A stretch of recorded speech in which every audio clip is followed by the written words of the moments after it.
The night the aloof Buddhist monk was drugged, I didn't throw myself at him anymore. Instead, I turned around and called the police, reporting sexual harassment. I also let his scandalous photos be put up for auction. While he was in custody, I quickly called off our engagement. I chose to vanish completely from his world. It was only because, in my previous life, I had willingly given myself to him. Yet he believed it was all a deliberate scheme. He hated me for a full 20 years and even forbade our daughter from calling him dad, and the daughter I had cherished all my life blamed me for everything. If it weren't for you, Dad and Aunt Xianxian wouldn't have been separated. You ruined our lives. Even after I died, she still dug up my grave so the two of them could be buried together in bliss. As for my ashes, she just fed them to the dogs. So if I get a second chance at life, I'll respect their choice. A pair of warm, large hands covered my body, groping as they tried to undo my clothes. The man's eyes were dark with desire, his throat bobbing as he urgently buried his face in the crook of my neck. I'll give you my name. The icy voice reached my ears, and I was instantly jolted awake. I had harbored a crush on Fu Yunxiu for years, but I never dared say it out loud. So when he said those words to me in my last life, I mistook it for his feelings for me and agreed with joy, only to end up ruining my entire life because of it. This time, I absolutely cannot make the same mistake again. Just as his body was about to press against mine, I forcefully wrenched his arm away. Fu Yunxiu was shoved onto the bed, staring at me in disbelief. You. Before he could finish, a flurry of footsteps sounded in the hallway and soon stopped outside our room. Fu Yunxiu seemed to realize something. A hint of tension crept into his gaze as he looked at me. Fine beads of sweat covered his forehead, and his eyes were growing increasingly unfocused. It was obvious he was about to lose his rationality to the drug's effects. I gave him a faint, indifferent glance, then pulled out my phone under his hopeful stare. Hello, police, I need to report someone for sexual harassment. Fu Yunxiu suddenly looked up, fury igniting in his eyes. When chunning, don't flatter yourself. How could I possibly sexually harass you? I spread my hands and sneered. If what you just did to me wasn't sexual harassment, then what was it? You don't want it. As the effects of the drug kicked in, his brow furrowed tighter and tighter, and his voice turned increasingly hoarse. Did I ever say I was willing? You're the one making assumptions here. In my past life, agreeing to him only led him to believe I was the one who drugged him, and I was inexplicably resented and humiliated for 20 years. No matter how I tried to explain, he refused to listen. He even burned the evidence I had gone through so much trouble to find, as if it were trash. It wasn't until I was on my deathbed that I realized whether I was the one who drugged him didn't really matter to him. He hated me because my existence meant he would never be able to be with Xia Huanyuan. When the knock on the door sounded, Fu Yunxiu was visibly tense, and his tone softened a little too. Chuning, I was wrong just now. Please, help me. Okay. Fu Yunxiu staggered toward me, reaching out as if to grab me, but I dodged away just before his hand could touch me. He fell to the floor, his shirt hanging open and exposing a large expanse of pale skin. At the same time, the door was opened from outside, and several people with ill intent saw the scene and immediately raised their cameras to him. The always calm and composed Fu Yunxiu had finally lost his composure. Chuning, are you really going to let them put my humiliating side out there for everyone to look at and laugh at? I lowered my eyes to look at him and let out a soft laugh. How am I supposed to know whether these people were hired by you? Besides, ordinary people don't even have the right to see your artistic photos. Those willing to pay for your pictures are surely buying them to admire at home. Why would they laugh at you? Since so many people are willing to help you, I won't meddle any further. After I left, the relentless clicking of camera shutters filled the entire room. Fu Yunxiu's face flushed red as he tried to stop them, but the drug was already taking effect, and he was powerless to do anything about it. After I got home, I was just about to rest when my brother came over, looking excited. Chuning, I heard there's an auction today, and the final item is a one-of-a-kind treasure. Let's go check it out together. Too, I couldn't talk my brother out of it, so I went to the auction with him that evening. When the featured item was brought out, someone broke through the security guards and stood in front of me, his face cold and hard. Why didn't you help me stop it? You just let these things be sent up to the auction block. Do you have any idea how much damage this will do to me if they get out? I didn't say anything. I just looked at him quietly. Seeing this, Fu Yunxiu said in a low voice, anyway, you're here to buy things tonight too. In a bit, raise the lantern and bid on the finale item for me. We absolutely cannot let these things get out. Raise the lantern. On what grounds? His words made me laugh. I honestly couldn't understand how he could have the nerve to expect me to give everything for him. Fu Yunqiu's breath caught in his throat, and he looked at me in disbelief. In the past, whenever Fu Yunqiu spoke, I would never refuse. Once he was sure I wasn't joking, Fu Yunqiu's expression darkened at once. Then consider this money borrowed from me, I'll pay you back. No, this auction is pretty dull, come on, brother, let's go home. I had just gotten to my feet when the bidding began for the final item. I'll bid 600,000. I heard this item has something to do with Fu Yunqiu, so now I'm really curious to see it. 700,000, Mrs. Chen, would you do me the favor of letting me have this lot? Wang Mingzhu, you're already in your 50s and still mooning over Mr. Fu, isn't that a bit inappropriate? The quarrel among the old women made Fu Yunqiu's face grow increasingly dark. He looked at me anxiously. Wen Chenning, what exactly do I have to do before you'll help me buy this item? I'm warning you, know your limits. Don't go too far and make me sick of you. No matter what you do, I won't help. Over the years, I've spent who knows how much time, money, and effort helping the Fu family solve their problems, but Fu Yunqiu never gave it a second thought. Now, I don't want to keep wasting my family's money for nothing. Just as I was about to leave, a woman suddenly stepped in front of me. If you didn't want to help, then just say so. Why humiliate Yunqiu like this? The woman was stunning, dressed provocatively, every glance and gesture oozing seductive charm. All these years,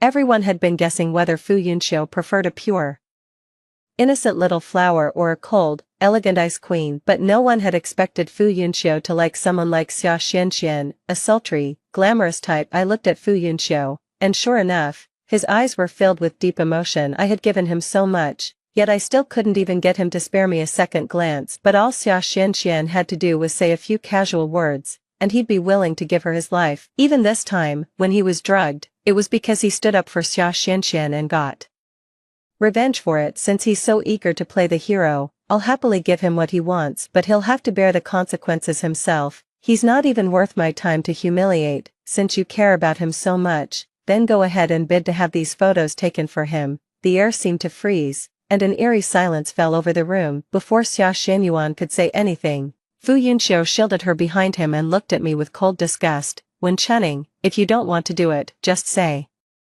so. Why make things difficult for Xianyuan on purpose? Her family may not be as well off as the Wen family, but I believe if she could come up with the money, she would never refuse to help me. I looked at Fu Yunqiu with amusement. It seemed he still didn't know that Xia Xianyuan was a rich heiress, and buying these photos was nothing more than a trivial matter for her. 3. It wasn't until just before I died in my previous life that I learned Xia Xianyuan came from a very good family. She was rebellious by nature and had fallen out with her family, but as long as she softened her attitude and made up with them, she could have gotten money to buy these photos. But she didn't. She said all she wanted was to see Fu Yunqiu, that untouchable ice prince, brought down from his pedestal. 1 million, I'm taking these photos today. The bidding was still going on, and Fu Yunqiu was visibly getting nervous. He glanced at me covertly, deliberately exposing the jade pendant around his neck. This jade token was specially made the day our elders arranged the engagement between our two families. He and I each have one, but over all these years, I've never once seen him wear it. Showing it now is nothing more than an attempt to soften my heart, so I'll help him bid on those indecent photos. Chuning, we do have an engagement. If I'm humiliated, the Wen family will be mocked as well.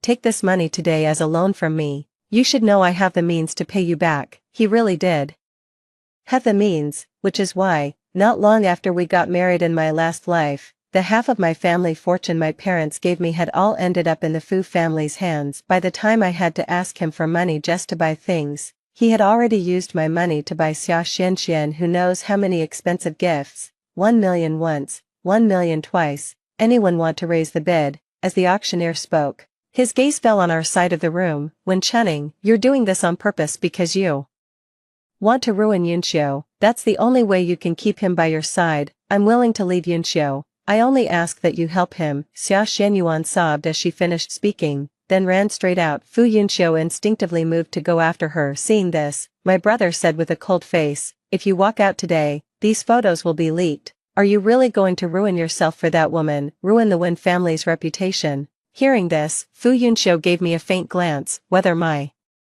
photos get leaked or not is entirely up to you. Whether the Wen family can keep its dignity is also entirely up to you. After saying that, He chased after Xia Xianyuan without even looking back, threatening me. Too bad it's useless. I'm not the Wen Chunning who used to be completely devoted to him anymore. Going once, going twice, sold. Congratulations to MS Chen on winning the auction. The others who hadn't won the bid couldn't help feeling a little disappointed. Still, I believe it won't be long before everyone gets to appreciate these photos of Fu Yunxiu. When we got home, Fu Yunxiu's mother was sitting in front of my parents wiping away tears. After all, our families are engaged to be married. How could Chuning stand by and watch Yunxiu's photos be sent to an auction? If she hadn't drugged Yunxiu, how could he have ended up in photos like that? You owe us an explanation for this, otherwise, I don't see any reason for this engagement to continue. As Mrs. Fu spoke, she kept watching the expressions on her parents' faces. Seeing how troubled they looked, she pressed her advantage. I heard you're opening a branch office. Why not let Yunxiu take charge of it for now? In my past life, Fu Yunxiu's mother took advantage of how much I liked him and repeatedly found excuses to get my parents to spend money and effort on their behalf. Yet while she was enjoying all the benefits the Wen family gave her, she was secretly making things difficult for me at every turn. My daughter hates me so much. Her meddling must have played a big part in that. If you think it's such a burden, then let's call off the engagement. In the end, the one who'll be hurt is your daughter. Just as my parents were about to speak, I walked in with a smile. If that's what you think, Auntie, then let's call off the engagement. For, when Chuning, Mrs. Fu's face flushed bright red, and she instantly looked flustered. The engagement between our two families was something we agreed on together in the first place, but now that the Fu family is backing out, there's no reason for our Wen family to cling to it. Mom, Dad, since Aunt Fu is here too, let's just call off the engagement. I didn't give Mrs. Fu a chance to speak and settled the matter in one smooth stroke. I saw Fu Yunxiu again at a friend's gathering the next day. Since the auction, he had been with Xia Xianyuan the whole time. Even to a friend's gathering,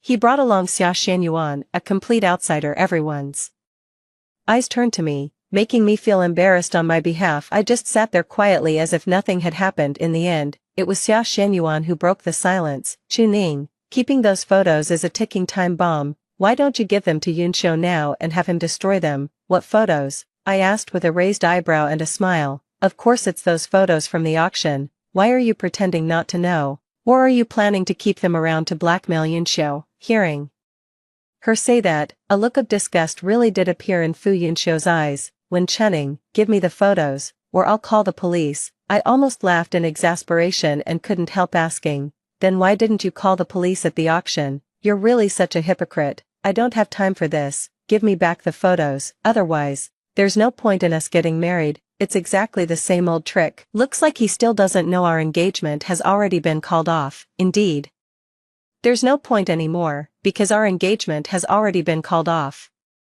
He clearly didn't believe me. Letting out a cold laugh, he yanked the jade token from around his neck and tossed it to me. You think the Wen family would actually agree to call off the engagement? Do I look that easy to fool? Just as I was about to explain, Xia Xuanchuan's eyes turned red first. Yunxiu, don't argue with Chuning anymore. I'll work 5 jobs if I have to. I'll earn the money to buy back those photos for you. Fu Yunxiu held Xia Xianyuan in his arms with a pained look, tears shimmering in his eyes. Chuning, why don't you just give the photos to Fu Yunxiu? I heard Xia Xianyuan has been helping him get them back for money, working day and night at part-time jobs these past few days until she nearly fell ill from exhaustion. If this goes on, Fu Yunxiu's heart will be completely hers. I let out a cold laugh. Xia Xianyuan really was pretty worn out, except she was busy playing both sides with several aloof, self-denying men day and night, not working some part-time job. Wen Chuning, have you had enough? Xian has done so much for me, and you can't even spare me a few photos. Faced with Fu Yunxiu's accusation, I could only spread my hands helplessly. But the photos really aren't with me. They must have been taken by a woman surnamed Chen. What did you say? Fu Yunxiu shot to his feet, his face going pale. Seeing me nod, he immediately said in a low voice, go get those photos back right now. As my fiancé, my brother pushed the door open and, hearing that, said with a smile, I'm afraid that won't be possible. After all, Chuning is no longer your fiancé. We've already found her a new marriage prospect, and it wouldn't be appropriate for her to stick her neck out for you. Under Fu Yunxiu's stunned gaze, Mrs. Fu also came in crying, Yunxiu, your engagement to the Wen family has already been called off. What on earth did you do? Why are the police saying you're suspected of sexual harassment and want to take you away? Chapter 2-5 The sudden turn of events left everyone stunned. After Fu Yunxiu came to, he looked at me and said through gritted teeth, "Wen Chenning, did you do this?" Smiling, I took off the other jade pendant from my neck and tossed it into the trash. "Wen Chenning, do you even realize that doing this will ruin Fu Yunxiu? Aren't you engaged? How could he possibly have sexually harassed you? What exactly do we have to do before you'll let Yunxiu go? I promise we'll agree to anything, even if it means I disappear forever. I'm willing." Xia Xianyuan was in tears. Fu Yunxiu hurriedly pulled her into his arms. "Xianxian, you've already done more than enough for me. Don't keep putting yourself through this. The innocent have nothing to fear, and I believe the police will clear my name." "I'm sorry, Yunxiu, I'm useless. There's nothing I can do for you." Just as the two were pouring their hearts out to each other, one of their friends suddenly gasped. These people in the photos, that should be Yunxiu, right?" Seeing his strange expression, everyone quickly pulled out their phones. Soon, everyone had seen those photos. In the photos, Fu Yunxiu was barely clothed. The effects of the drug had left his face flushed red and his eyes glazed over, making anyone who saw it feel awkward. "Yunxiu, don't look." By the time his friends tried to stop him, it was already too late. Those filthy, obscene comments instantly caught his eye. "So this is the famous cool, aloof monk. He looks pretty steamy to me. I've seen plenty of manipulative girls, but this is my first manipulative guy, clearly so uninhibited in private, yet he still puts on that restrained, abstinent act in public. I just don't know which rich woman he's trying to flatter. He must be loaded to go to such lengths. Doesn't he already have a fiancée? And yet he still did something like this. No wonder the Wen family wants to call off the engagement." Fu Yunxiu gripped his phone so tightly that his knuckles turned white. He had always been proud, but now his dignity was being crushed underfoot and trampled on. "Wen Chenning, are you satisfied now? If only you had been willing to bid for those photos that day for Yunxiu,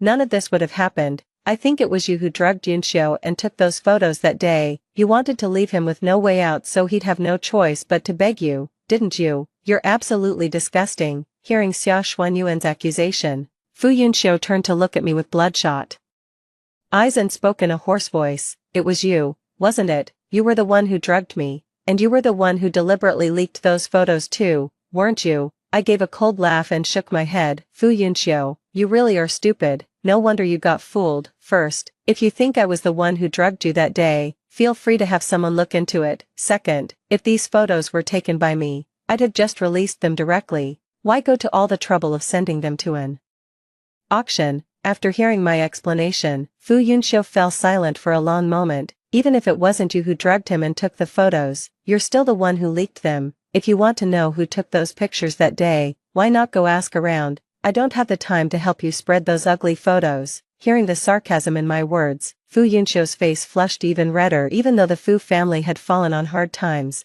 he had never suffered the slightest slight or humiliation. These photos now, without a doubt, had torn away his last fig leaf completely. Seeing us argue, Mrs. Fu hurriedly stepped forward and apologized to me. "Chenning, I know I was wrong that day. I shouldn't have asked your parents to help Yunxiu. This engagement was arranged by our two families all those years ago. I think we should keep it as it is." "Okay." Fu Yunxiu grabbed Mrs. Fu's arm with a frosty expression. "Mom, what exactly did you have the Wen family help me with?" 6. Mrs. Fu didn't dare meet Fu Yunxiu's eyes. Carefully, she recounted everything that had happened that day, not daring to lie. After hearing it, Fu Yunxiu was so angry that his chest heaved uncontrollably. He valued his dignity above all else, yet right now Aunt Fu was using our engagement to pressure my parents into giving him a company. "Mom, this is ridiculous." After saying that to Aunt Fu, his gaze fell on me again. "Wen Chenning, my mom was wrong about this, but don't expect me to beg you to get back together with me.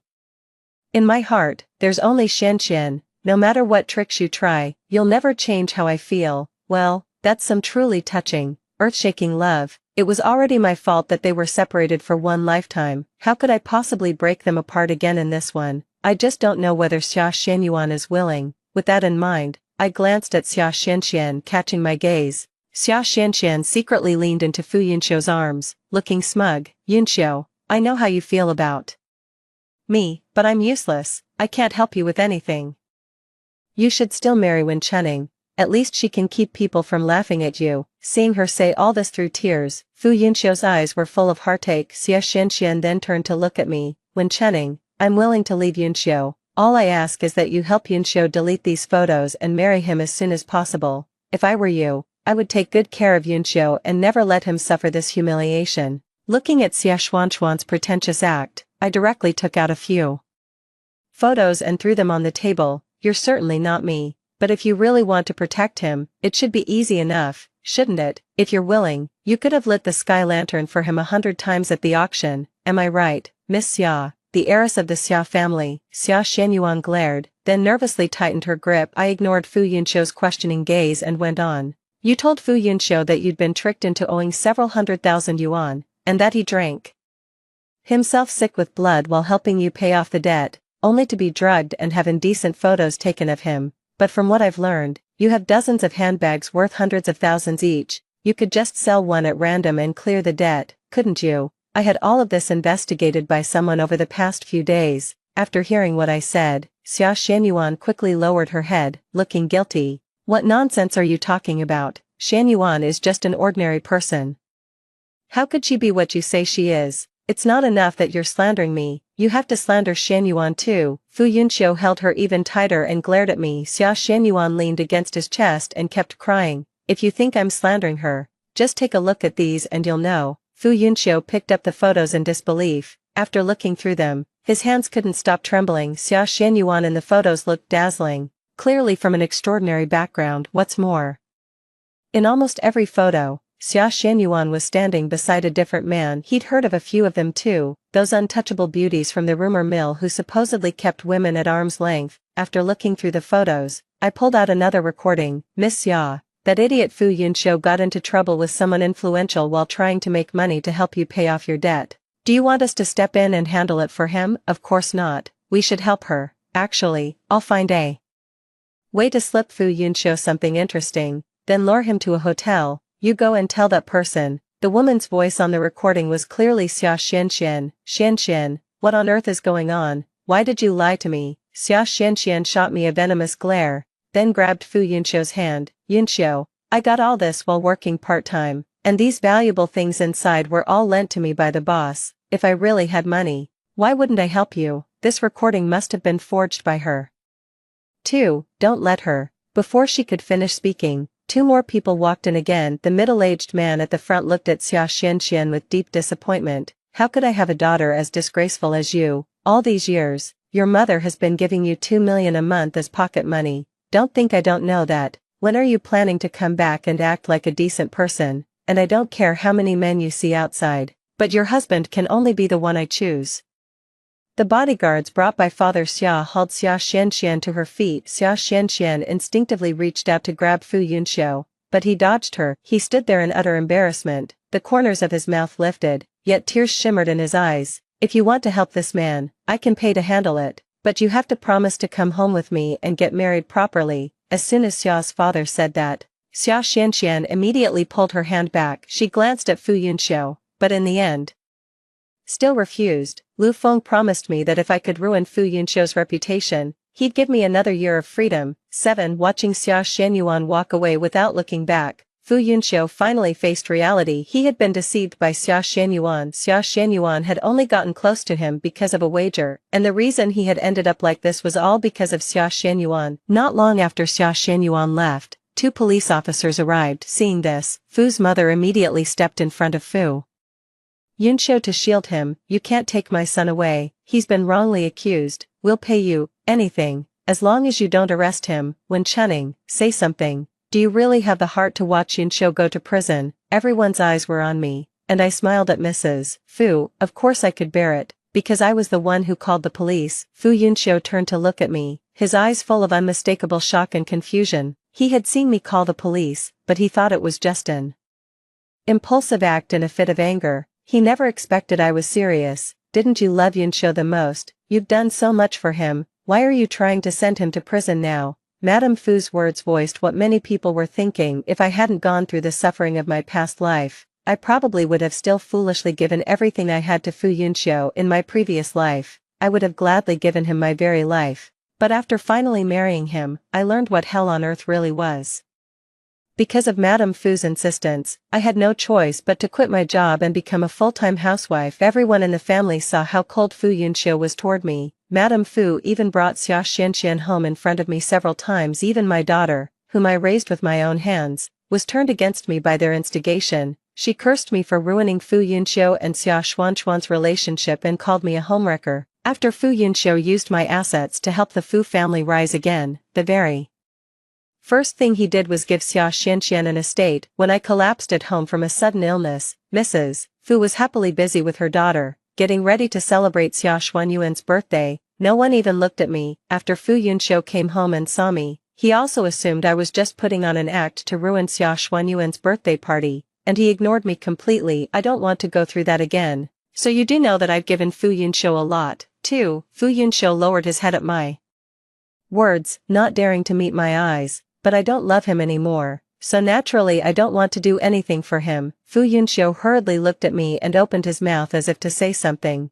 but when he met my cold gaze, no words came out. Just as the police were about to take him away, he lunged toward the trash can, picked up the jade pendants belonging to the two of us, and held them carefully in his hands. Chuning, officer, please take him away. After saying that, I turned and left. Fu Yunxiu was detained for a month. While I bought a ticket out of there and set off on my trip around the world. While I was away, my brother told me that news of Fu Yunxiu's detention had already spread everywhere. On top of the photos that had circulated earlier, his reputation was completely ruined. These past few days, Fu's mother had been begging everyone she could to get him out. She even knelt in front of my parents, hoping to restore the engagement. But of course, my parents would never agree. With nowhere else to turn, Fu's mother actually went to Xia Xianyuan for help. Xia Xianyuan not only refused to help, but in order to cut ties with Fu Yunxiu and Fu's mother, she held her engagement ceremony with her fiancé the very next day. Fu Yunxiu was released a month later, and he'd lost so much weight he looked like a different person, gaunt and worn down. When my brother sent me his photo, I almost didn't recognize him. The night he got out, he called me but I didn't answer, and I blocked him completely. After my 6-month trip ended and I'd just gotten home, my parents arranged for me to meet my new marriage prospect. The man was very considerate and good at taking care of people. He was a completely different kind of person from Fu Yunxiu, but when I was with him, I felt completely at ease. We hadn't even had a chance to continue our conversation before it was cut off by someone who suddenly burst into the restaurant. Chuning, you can't marry him. If you stay with someone you don't love, you'll never be happy. Fu Yunxiu looked at me nervously, and there was no trace left of his usual pride and aloofness. Who I marry is my own business. What right do you have to interfere? I raised an eyebrow at Fu Yunxiu. The faint sandalwood scent he used to have was gone, replaced by the harsh, synthetic smell of cheap laundry detergent. It was clear he hadn't been doing well lately. I know I'm not qualified to say this, but I can't help it. We were once engaged, and we were together for so many years. I don't want to give up like this. Please, don't marry someone else. Okay, I'll prove to you that your choice back then wasn't wrong. I'm the one you can trust with the rest of your life. Ever since I met Fu Yunxiu, the longest conversation he's ever had with me was no more than 3 sentences. It was only when he was criticizing me that he was willing to waste any extra breath, and now, he was actually asking me for help. I looked him over in surprise. Noticing my gaze, he clenched his fists anxiously, a faint redness creeping into the corners of his eyes. Even in such a down and out state, his face was still strikingly handsome. Too bad, it holds no appeal for me now. The person you should be worrying about is Xia Xianyuan. I heard she's about to marry Lu Feng, and it was arranged by her family. She clearly doesn't want to marry him, so she should be willing to run away with you, right? The moment Xia Xianyuan was mentioned, the temperature around Fu Yunxiu seemed to drop several degrees. Before he met Xia Xianyuan, Fu Yunxiu had never gone that far for any woman. At first, when Xia Xianyuan was pursuing him, he was completely unmoved, but Xia Xuanyuan's bold words and actions ultimately broke through his defenses, and that once aloof heart slowly grew warm. After Xia Xianyuan forcefully kissed him, he completely fell for her, and even though he was already engaged, he still insisted on treating her well. Those days were agonizing, yet Fu Yunxiu saw it all with his own eyes. And still not a single word of explanation came from him. I was out of my mind back then. Before her, no woman had ever been so bold as to touch my body like that, so he didn't go on. Instead, he suddenly pulled me into his arms, lowered his head, and seemed about to kiss me. Our bodies were pressed so close together that I could clearly hear his erratic heartbeat just as his lips were about to touch mine. I shoved him away hard and slapped him across the face. The light in his eyes dimmed little by little, and his voice broke with emotion. Do you really not like me anymore? When I held you just now, my heart was in chaos too. I just figured it out. I don't dislike you. It's just that you've always been so proper and kept your distance, never once touching me, so I never realized how much I was falling for you. Chuning, I do care about you. You're right, I really am stupid, so stupid that I couldn't even see my own true feelings. As he spoke, tears slid down from the corners of his eyes, enough to make anyone watching soften their heart. For someone as emotionally dull as Fu Yunxiu to shed tears for me, well, that's rather ironic, isn't it? You really are stupid, so stupid that you still think I'd forgive you. Fu Yunxiu, there was never any chance for us. Even if you came looking for me 1,000 times, you'd only be humiliating yourself. I thought that saying that would be enough to keep someone as proud as Fu Yunxiu from coming to find me again, but I was wrong. 9 After that day, he would always wait for me outside the Wen family gate, sometimes for the whole day. Stripped of his pride, he had actually learned how to care about others. I just don't like the things he bought me anymore. Chunning, I'll try to understand your new tastes. As long as it's something you like, I'll find a way to get it for you. In order to buy me gifts, he worked several jobs without complaint, but it seemed he had forgotten that he had done all this for someone else before. I don't like taking what someone else has left behind. That goes for things, and even more so for men. Did you hear about Xia Xianyuan running off on her wedding? My brother looked at the figure standing outside the door and suddenly brought up. Xia Xianyuan ran off from her wedding. That's right. I heard she found out on the wedding day that Lu Feng had been secretly keeping a mistress, and she couldn't accept it, so she ran off and called off the wedding, but her father dragged her back. The Xia family owes everything they have today to the Lu family, so they wouldn't dare offend Lu Feng. Xia Xianxian has been having a hard time lately. After Lu Feng lost interest in her, he started looking down on her for being unclean, and just yesterday, when Lu Feng's mistress got pregnant, he actually made Xia Xianxian go be her nanny. Xia Xianxian had never suffered such humiliation before. She couldn't bear living like this, so she wanted someone to help her escape, and the one she chose was Fu Yunxiu, because among all the men she'd been with, Fu Yunxiu was the one who had fallen for her the hardest. Fu Yunxiu turned it down. Looks like this time he's dead set on getting your forgiveness. Mom and Dad don't want us to repeat the same mistake, but we'll still respect your choice. Since I never contacted the match my parents and I had chosen after that day, my family assumed I'd softened toward Fu Yunxiu. I looked at my brother helplessly and let out a sigh. I stopped seeing my match because he wasn't my type. And I wasn't his either. We're friends now, and it has nothing to do with Fu Yunxiu. Marriage is such an important matter, so of course it deserves careful consideration. Clearly, Fu Yunxiu is not the right person at all. After going through that horrible marriage for decades in my past life, I had little expectation for marriage itself. If he still won't leave, what are you going to do? After letting out a relieved sigh, my brother asked about Fu Yunxiu again. Let him do whatever he wants. Given a second chance at life, I want to truly enjoy my own life. Lately, I've been going around with my friends, just trying to make up for the happiness I missed out on in my past life. Chuning, he's here again. The car pulled up at the front door. Seeing me come down, Fu Yunxiu's eyes no longer held the delight they used to. Instead, they were heavy with worry. I don't know why, but I can't shake the feeling that he's really strange right now. Almost like Fu Yunxiu after going through so much in his past life. Chuning, the moment he spoke, his voice choked up badly. If you came to see me just to say something, then say it and leave. I don't want to see you anymore. Do you still remember Nyonyo? My fist clenched hard. He gave a rueful, knowing smile. So that's it, you hate me this much because I let you down for your entire life, don't you? Did he know about it too? In that case, there's no need to waste any more breath. That's right, I don't want to be the stumbling block between you and Xia Xianyuan anymore, but I never expected that even after I stepped aside, you two still wouldn't end up together. In your last life, you loved her to the bone, but in this one, you're just standing by and watching her trapped without lifting a finger. I honestly can't make sense of you. In my previous life, even until the day I died, Fu Yunxiu was still deeply in love with Xia Huanhuan. His tears fell once again. I'm sorry, Chuning, it was my fault. I trusted the wrong person and made you suffer because of me for a lifetime, and Nyonyo too. We grew distant because of me. I'm to blame for everything. Can we give each other another chance? Don't you want Nyo-Nyo back? He looked at me with hopeful eyes. I stared back at him coldly and flatly refused. No, in my past life, the things I regretted most, aside from marrying you, was not having the baby aborted when I got pregnant. His whole body shuddered, and he let out a strained breath. Chu-Ning, so this is how much you hate me. You never agreed to the family arranged marriage, so I thought I still had a chance. He gave a bitter smile as he wiped away his tears and looked at me deeply, as if he were trying to etch my face into his memory. I just don't want to get married,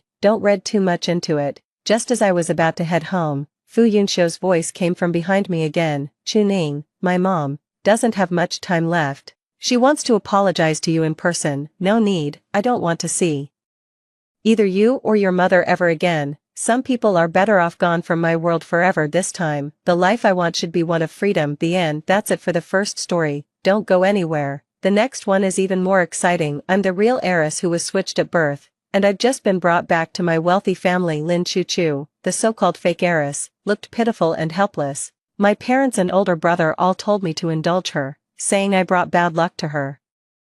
They said Chu-Chu had been frail since childhood and had been kept alive by the fortune of the Lin family. After I came back, she really did get worse by the day. Everyone called me a jinx and once again forced me to give her a blood transfusion. Lin Yuan, Chu-Chu's life matters too, just take pity on her. I stared at the bright red countdown above her head, 47 hours and 59 minutes. In that instant, I understood. I wasn't the jinx, I was her lifeline. When I dragged my suitcase out of the Lin family's front door, the numbers above her head flickered wildly and changed to 1 hour and 59 minutes. 1. Lin Yuan, do you really have to be this heartless? Chu-Chu is your younger sister. My so-called mother, Zhao Wanqing, was accusing me with tears streaming down her face. Her well-maintained face was full of disappointment, as if I had done something utterly unforgivable. Beside her, my father, Lin Jinghua, had a dark expression and said nothing, but the pressure in his eyes was almost enough to crush me. My dear brother Lin Chen held the shaky Lin Chu-Chu in his arms, fixing me with a gaze so cold it could cut. She's dying. The doctor says she's severely anemic and needs a blood transfusion right now. You're her sister,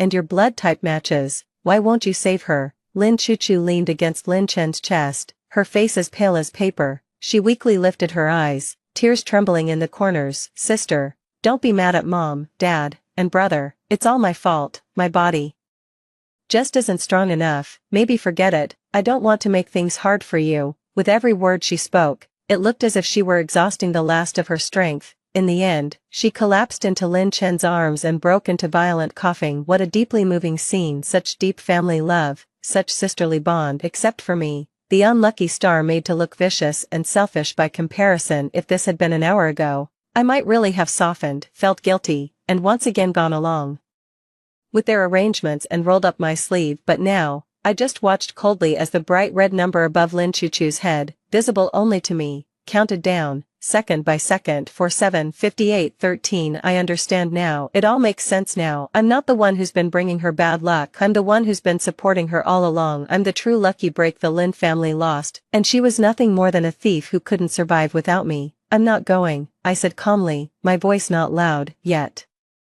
clear enough to reach everyone in the living room. Zhao Wanqing's sobs faltered as she looked at me in disbelief. Lin Chen's anger flared instantly. Lin Yuan, say that again, I said. I'm not going to the hospital. I repeated it, looking him straight in the eye. If she needs a blood transfusion, she can get it from the blood bank. My blood isn't endless. You, Lin Chen was so angry the veins at his temples were bulging. The blood bank is running low, and Chu-Chu can't wait. Do you hate seeing her do well that much? It's you people who can't stand to see her do well, I said softly. It was like a drop of water hitting a pot of boiling oil. Lin Jinghua suddenly slammed the armrest of the sofa with a loud thud. You ingrate, we've been supporting you for a month, and this is how you repay us? Is your heart made of stone? They'd been supporting me for a month. What a fine way to call that raising someone. For this whole month, I've been living in the servants' quarters and eating leftovers. They'd given me nothing but endless cold stares and criticism, while all their care and money went to Lin Chu-Chu, and now, they still want me to donate my blood. I curled the corner of my mouth into a mocking smile. You didn't raise me, you treated me like Chu-Chu's walking blood bank and life-saving medicine.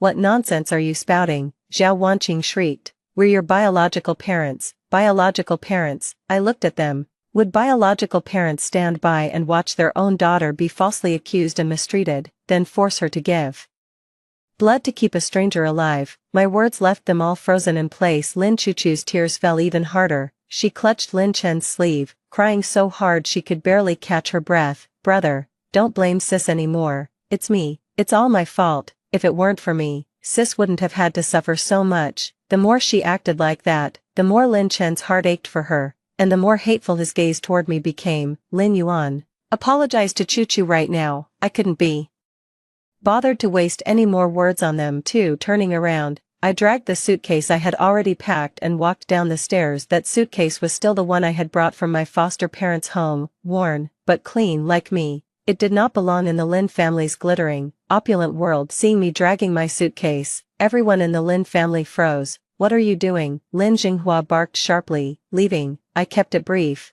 Leaving? Where do you think you're going? Zhao Wanqing said with undisguised contempt. Do you think you're still that country girl from the village? You're the Lin family's daughter. If you walk out that door, what happens to the Lin family's reputation? Face? I laughed. When you were mistreating your own daughter over a fake, where was your sense of shame then? Lin Yuan. Lin Chen strode forward and grabbed my wrist hard, his grip so forceful it felt like he might crush my bones. I'm ordering you to stay, then go to the hospital. I frowned in pain, but I didn't struggle. I just lifted my head, looked at him calmly, and said, word by word, what gives you the right to order me around? What right does he have? Because he's the Lin family's high and mighty young master, or because, for the past 19 years, he's enjoyed the fatherly and maternal love that should have been mine, along with a life of luxury and fine food and clothing? Lin Chen was left speechless by my question, then flushed with anger and embarrassment. Because I'm your brother, you're not my family. I shook off his hand, my voice icy. The moment you chose Lin Chuchu,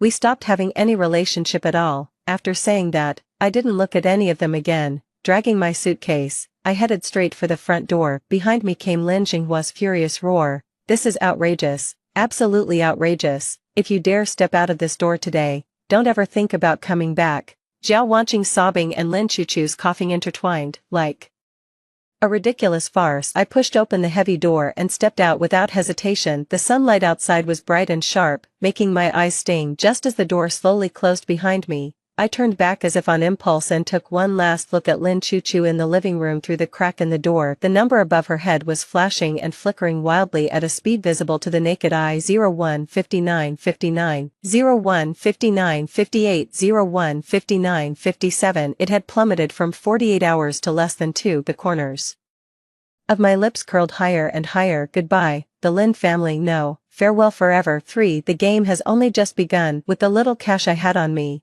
I checked into the cheapest budget hotel I could find in the city center. Lying on the hard single bed, I finally had time to gather my thoughts. The past month since returning to the Lin family had been like a nightmare. My adoptive parents died in a car accident, and I became an orphan. When I was at my most helpless, the Lin family came to find me and said I was their long-lost biological daughter. I thought my luck had finally turned, but I had no idea I was jumping from the frying pan into the fire. The way they looked at me was full of scrutiny and disdain. They thought my clothes were tacky, my manners were crude, and I wasn't fit for polite company. Yet Lin Chuchu, the fake heiress who had taken over 19 years of my life, looked like a true princess. She wore expensive dresses, played the piano with elegance, and basked in everyone's affection. They told me Chuchu was innocent, that she had always been frail and sickly, and that my arrival as a bad omen had disrupted her fortune, making her condition worse. So I had to give in to her and make it up to her. I believed them. I even felt so guilty that I offered to donate blood to her.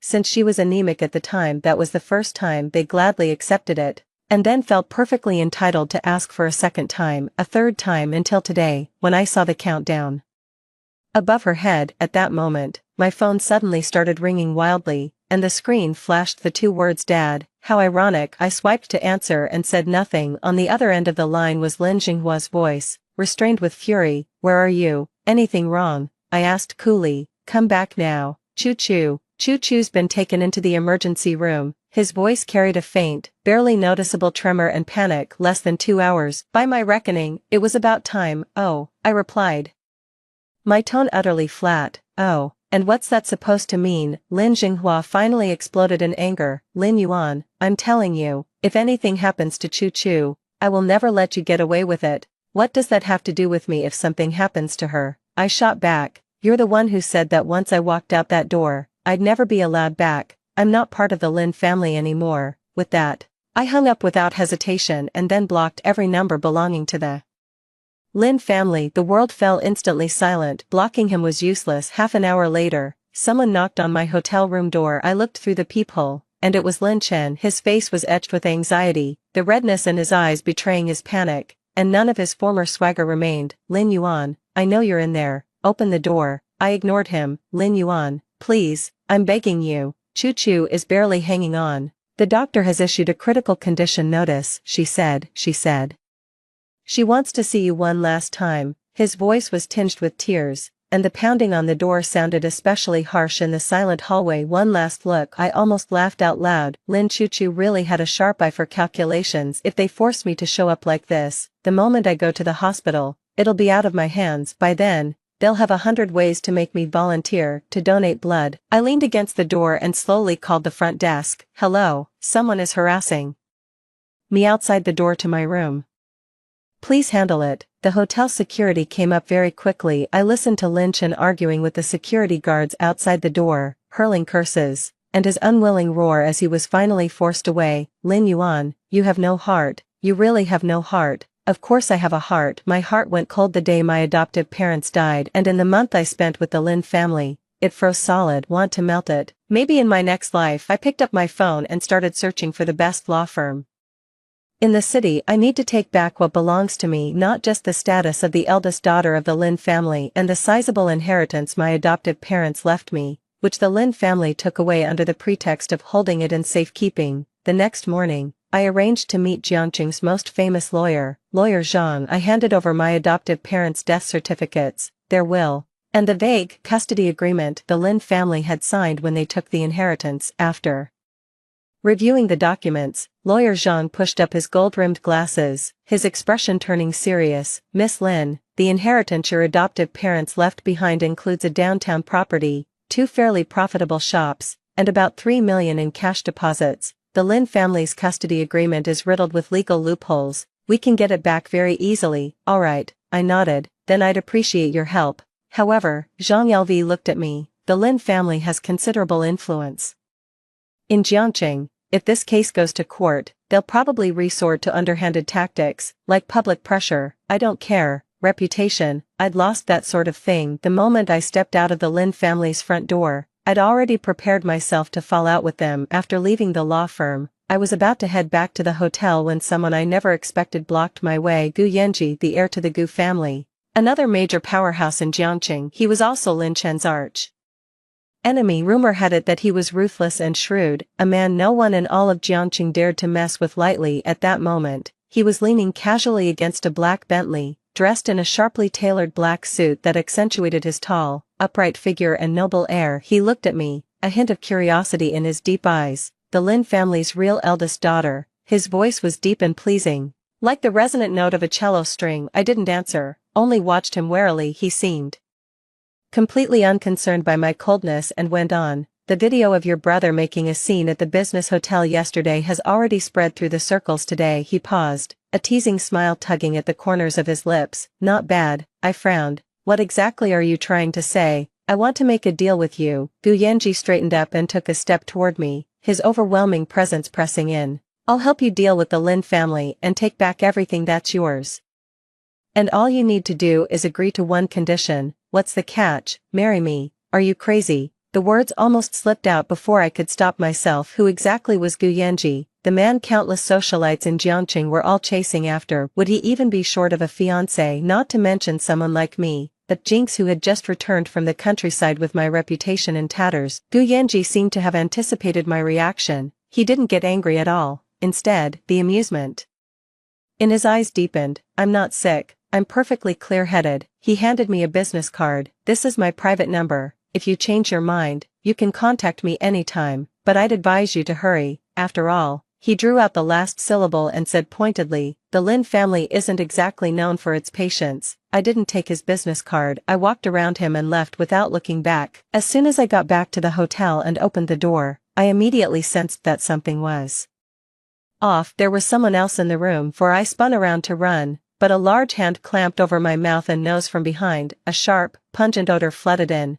and my vision went black. I lost consciousness in an instant. When I came to again, I found myself lying in a hospital bed. All around me was a blinding white, and the sharp smell of disinfectant filled my nose. It was a hospital. Beside the bed stood my gaunt-looking mother, Zhao Wanqing. The moment she saw me wake up, she immediately forced a loving smile onto her face, but it never reached her eyes and looked especially fake. Yuan, you're awake, you silly girl. How could you be so careless and faint right at the hotel entrance? You scared me to death." Fainted. I let out a cold sneer in my heart. What a pathetic excuse. I moved my hands and feet, only to realize my body was weak and limp, with not a shred of strength left. They drugged me. "Where's Chu-Chu?" I asked hoarsely. The moment Lin Chu-Chu was mentioned, Zhao Wanqing's face darkened at once, and her eyes turned red. "Chu-Chu, she's still being resuscitated. The doctor said she needs a lot of blood, and the blood bank is running low. There's really nothing we can do." As she spoke, she took my hand, tears falling down her cheeks. Yuan, Mom is begging you, please save Chu-Chu. She's a human life too. Don't worry, once this blood transfusion is over, we'll immediately find you the best nutritionist to help you recover. Whatever you want, we'll get it for you."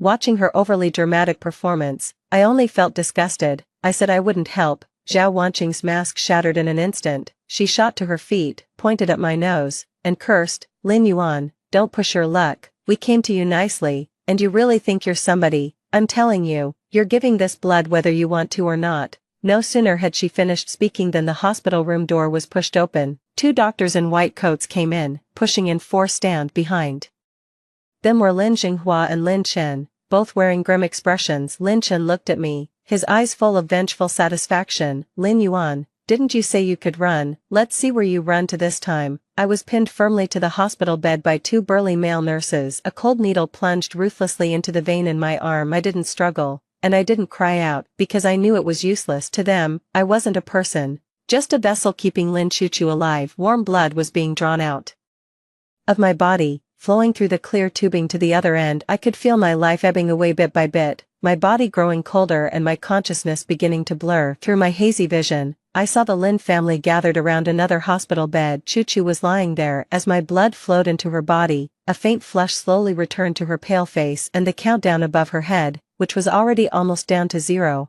miraculously stopped, then slowly began to tick back up, little by little. 0005 13 0005 14 01 30 00 12 0000. In the end, the number stopped at 235959. Not a minute more or less, exactly 1 day. I see. My blood can directly top up her time. Seeing that Lin Chu-Chu's condition had stabilized, everyone in the Lin family finally breathed a sigh of relief. Zhao Wanqing cried tears of joy, holding Lin Chu-Chu's hand and asking after her health with great concern. Lin Jinghua's expression eased as well, and he began making calls to arrange the follow-up matters. Lin Chen stood by the bedside, gently tucking the blanket around Lin Chu-Chu. Not a single person looked back at me, as if I were nothing more than a blood bag to be used and discarded. It wasn't until the nurse removed the needle from my arm that she reminded them, "The patient has lost too much blood and needs to rest." Lin Jinghua waved her off impatiently. "Got it, put her in a private room and have a caretaker keep an eye on her."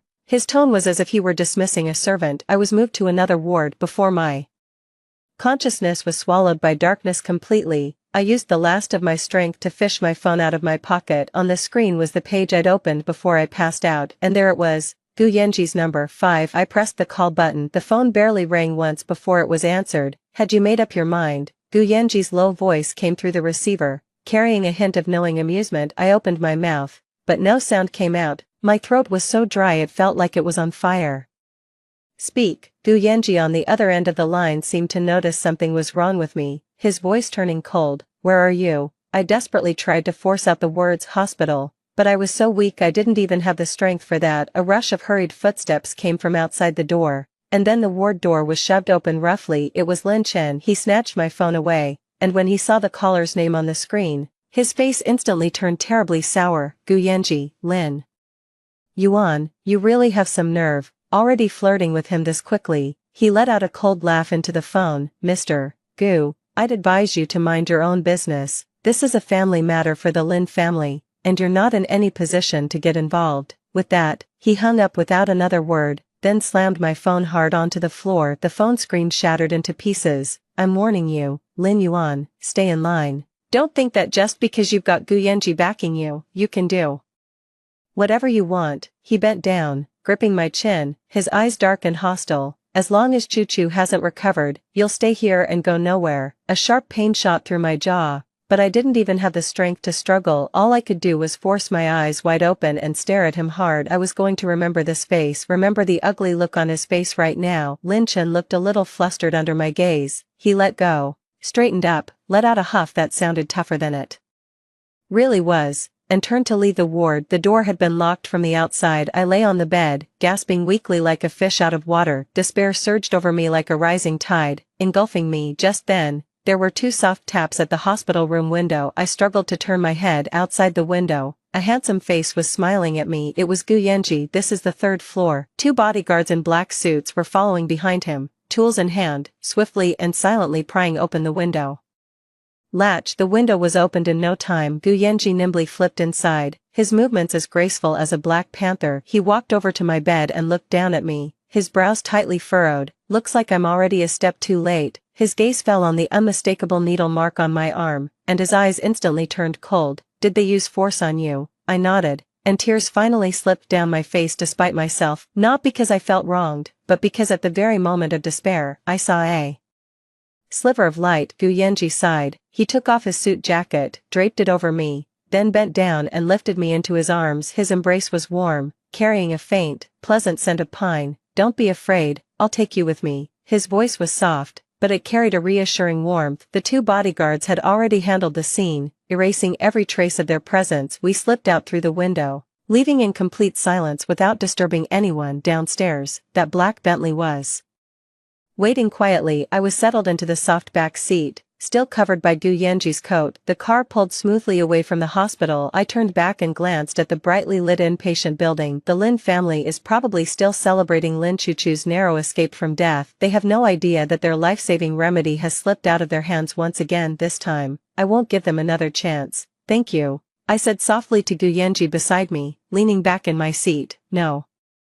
need to thank me. Gu Yanji looked at me, his gaze deep and unreadable. I said it before. This is a transaction. Why me? I still couldn't shake my confusion. With your status, surely you could have any fiancé you wanted, because you're different from them. Gu Yanji's eyes lingered on my face for a moment. There's something about you that I need. What is it? I can't tell you yet. He left it hanging, then asked, so, what are you planning to do next? I'm going to sue them. I looked out at the city rushing past the window, my eyes unwavering. Kidnapping, unlawful detention, intentional assault. I'm going to make them pay. Upon hearing that, Gu Yanji smiled. Good. He handed me a brand new phone. My legal team is at your service, 24/7. Gu Yanji had me placed in a private villa under his name. The security here was tight, the surroundings quiet and secluded, completely cut off from the outside world. He arranged for the best family doctor and nutritionist to look after me. Under their careful care, my body quickly regained its strength. Sure enough, the Lin family was thrown into chaos when they realized I was missing.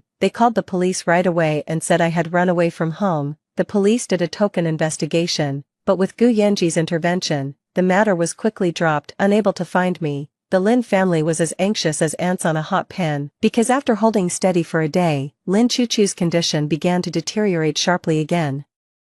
The countdown above her head had started up again, ruthless as ever. This time, there was nothing they could do. It was under these circumstances that my lawyer's letter landed on Lin Jinghua's desk. Kidnapping, unlawful detention, and intentional assault. Any one of them would be enough to leave them in a panic. Lin Jinghua called me right away. It was from the new number Gu Yanji had given me. I have no idea where he got it from. The moment the call connected, he exploded in a furious roar. Lin Yuan, have you lost your mind? How dare you sue us? Do you even still see me as your father? The second you had me tied up and dragged to the hospital to have my blood forcibly drawn, you were no longer my father. My voice was as cold as ice. Lin Jinghua was so angry he could barely speak. What exactly do you want? Must you drive us to our deaths? Drive Chu Chu to her death before you're satisfied? I don't want anything, I said word by word. I just want to take back what is rightfully mine. Fairness, what? Fairness, we gave birth to you, we raised you, you gave birth to me, but you didn't raise me. I cut him off. The people who raised me were my adoptive parents, and you didn't just steal the inheritance they left me, you treated me like a blood bank you could take from whenever you pleased. Lin Jinghua, what you owe me, you'll never be able to pay back in this lifetime. After that, I hung up right away. I could already picture Lin Jinghua raging on the other end of the line, but this is only the beginning. I'm going to make them pay a heavy price for what they've done. The Lin family began pulling every string they had to try to suppress the matter, but what they didn't expect was that their opponent was Gu Yanji in Jiangqing. The Gu family's influence ran far deeper than they had imagined. My lawsuit against the Lin family was quickly filed and accepted by the court. Meanwhile, the scandal about the Lin family mistreating their biological daughter and forcing her to donate blood to their adopted daughter began to spread online. At first, plenty of people still spoke up for the Lin family, calling me an ungrateful traitor who didn't know how to appreciate kindness, but before long, Gu Yanji's PR team dropped even more explosive material. It included photos of me living in the Lin family's maid quarters, a video of Lin Chen cursing me out at the hotel entrance, and a photo of me looking weak and pale after being forced to receive a blood transfusion in the hospital. The public opinion flipped in an instant. Holy shit, is this really something biological parents could do? That's just inhuman. Is that fake heiress a total saint? Saying, I don't want to put my sister in a difficult position, while shamelessly feeding off someone else's blood. I feel so bad for the real heiress. She just jumped from one fire pit into another. I'm done with the Lin family for life. Boycott all Lin Group products. The Lin family's stock price promptly tanked in just a few days. Tens of billions had evaporated. Lin Jinghua was overwhelmed and at his wit's end. While Zhao Wanqing spent her days in tears, Lin Chen was even doxxed by furious netizens, and he no longer dared go to school. And I, the one who started it all, was sitting leisurely on the villa's balcony, sipping afternoon tea. Gu Yanji sat across from me, patiently peeling and slicing fruit for me. Feeling better now? He asked. Not yet. I looked up at the distant sky, my eyes cold. This is only the interest.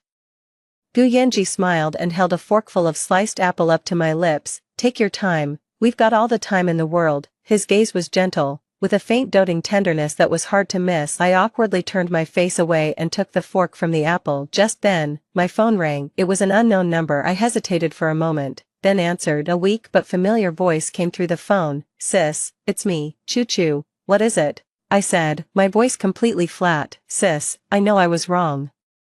Lin Chu Chu said, her voice choking with tears, speaking in halting bursts. I shouldn't have stolen your life, shouldn't have enjoyed the fatherly and maternal love that should have been yours. Please come back. Okay, I'll give everything back to you. I just want you to stay far away from me and stop bothering me. No, sis, hear me out, she said anxiously. Come back. I'm dying. I'm really dying. The doctor said I probably won't make it through tonight. Her voice grew weaker and weaker, until it dissolved into a fit of violent coughing. The phone was taken by someone else. It was Zhao Wanqing. She was no longer as haughty and overbearing as before. Her voice was filled with pleading and despair. Yuan, Mom is begging you. Please come back and see Chu Chu. She really isn't going to make it. She wants to see you now, even if you hate us. Please take pity on her because she's dying and come say goodbye to her one last time. Are you taking her on her final journey? I almost laughed out loud. I looked at the needle mark on my wrist, which still hadn't fully faded, and said coldly, what does it have to do with me whether she lives or dies? Lin Yuan, how can you be so heartless? Zhao Wanqing shrieked. She's your sister. I don't have a sister. I hung up and added that number to the blacklist too. Gu Yanji had been listening quietly the whole time. Only after I hung up did he finally speak. Want to go take a look? I shook my head. I'm not a saint. I couldn't possibly feel any sympathy for someone who stole my life and then shamelessly kept feeding off me. Besides, this was just another sob story they were putting on. If I gave in and went to the hospital, all that would be waiting for me was yet another cold needle. I'm not falling for it again. Gu Yanji, I looked up at him seriously. Does our engagement still count? Gu Yanji froze for a moment, then smiled. It was like the warm winter sun, instantly sweeping away all the gloom in my Heart 6, of course, he took my hand, his tone solemn, as long as you want to, you can do it anytime, okay, I took a deep breath, then let's do it as soon as possible, I need an identity powerful enough to protect myself, Mrs. Gu. This identity alone is enough to make the Lin family, and anyone else trying to scheme against me, back off. The news of my engagement to Gu Yenji exploded like a bombshell in Jiangqing's high society, everyone was stunned, no one could make sense of why the future heir of the Gu family would choose someone like me, a notorious jink. The engagement banquet was held on a grand and magnificent scale. Gu Yenji gave me everything every woman dreams of, the finest wedding dress, the most dazzling jewelry, and the most romantic ceremony. At the banquet, he held my hand the entire time and introduced me to everyone. This is my fiancée, Lin Yuan, and the only woman I've ever chosen as my wife. His gaze was resolute yet gentle, without the slightest hint of pretense. In that moment, the ice around my heart seemed to begin to thaw. The Lin family didn't come. It wasn't that they didn't want to come, they simply never received an invitation. It was said that after Lin Jinghua heard the news, he was so furious that he smashed his beloved antique vase on the spot. As for Zhao Wanqing, she was so enraged that she fainted on the spot. Halfway through the engagement banquet, Gu Yanji's special assistant hurried over to his side and whispered a few words in his ear. Gu Yanji's expression darkened instantly. He said to me, "Excuse me for a moment," then left the banquet hall with his assistant. I had a bad feeling about this. After a while, Gu Yanji came back. He walked over to me and said in a low voice, "The Lin family people, along with Lin Chuchu, have broken in." I frowned. What do they want? What else? Gu Yanji let out a cold laugh. "A cornered dog will jump over the wall." No sooner had the words left her mouth than the banquet hall doors were violently shoved open from outside. Lin Jinghua and Lin Chen burst in, supporting a girl in a wheelchair between them, one on each side. The girl in the wheelchair was none other than Lin Chuchu. She was dressed in a white hospital gown, with an oxygen mask over her face. She was so gaunt she was hardly recognizable, looking as though she was on the verge of death. She had less than 10 minutes left on the countdown above her head. 000947. All the guests' eyes turned toward the sudden scene. The room erupted in an instant. Lin Yuan. Lin Jinghua's eyes were bloodshot, like a cornered beast with nowhere left to go. He pointed at me, his voice hoarse with accusation. "Do you even have a conscience? Chuchu is practically dying, and you still have the mind to get engaged here." Zhao Wanqing trailed behind them, crying her heart out. Yuan, please save Chuchu, I'm begging you, please, as long as you're willing to save her, we'll do anything you want." As she spoke, she suddenly dropped to her knees in front of me with a thud. Right after that, Lin Jinghua also knelt down. The Lin couple, once so high and mighty, had now cast aside all their dignity and self-respect for their adopted daughter. Lin Chen didn't kneel, but the hatred and despair in his eyes were even more shocking than if he had. He stared at me fixedly and said, word by word, "Lin Yuan, if you don't save Chuchu today, I'll take you down with me." The guests were all stunned, and murmurs broke out all around. "Oh my god, is this a palace coup? That's way too scary. Isn't this emotional blackmail? That Lin Chuchu really does look so pitiful." I stood there, coldly watching the farce unfolding before me. I felt not even the slightest ripple in my heart. I just found it ridiculous. "If you had thought of this sooner, why did you do it in the first place? Why do you think I would save her no matter what?" I said, my voice not loud, but clear enough to carry through the entire banquet hall. Zhao Wanqing cried, because you're her sister. You share the same blood, the same blood." I laughed, almost to the point of tears. "Zhao Wanqing, have you forgotten? My last name is Lin, and so is hers. There's no blood relation between us." "No, that's not it." Zhao Wanqing's face went deathly pale in an instant, her eyes darting away. What nonsense are you talking about? I'm making things up." I stepped forward, my gaze sharp as a blade, piercing straight into her heart. "Then how about we go and take a paternity test right now?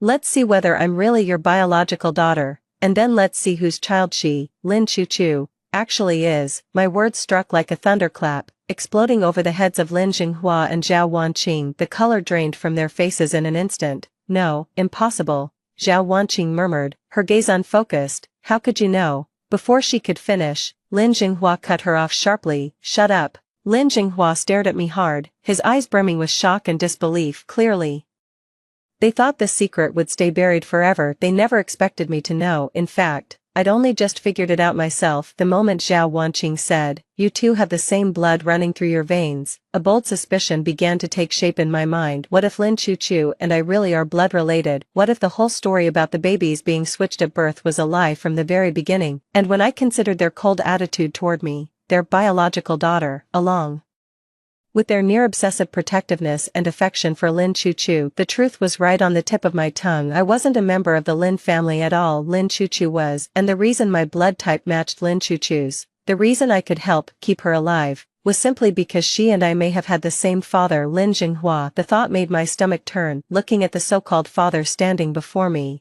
I felt nothing but disgust. "What's wrong?" Afraid to admit it, I sneered and pressed on. "Lin Jinghua, you've got an illegitimate daughter out there, and you want me, an innocent outsider, to keep her alive. The Lin family really does know how to play its cards." The entire room erupted in outrage. Everyone looked at Lin Jinghua with utter contempt, as if he were trash. He cheated within the marriage, had an illegitimate daughter, treated that illegitimate daughter like a precious gem, and mistreated the so-called real daughter. This is no longer just a run of the mill family melodrama. This is humanity gone numb. Lin Jinghua's face turned from pale to livid. He wanted to argue back, but he couldn't get a single word out because everything I said was the truth. Just then, Lin Chuchu, seated in the wheelchair, suddenly began convulsing violently. The countdown above her head had entered its final minute. 00:00:59. Chuchu, Zhao Wanqing screamed. Lunging toward her, Lin Chen panicked too. He rushed up to me and grabbed my arm. "I don't care who you really are.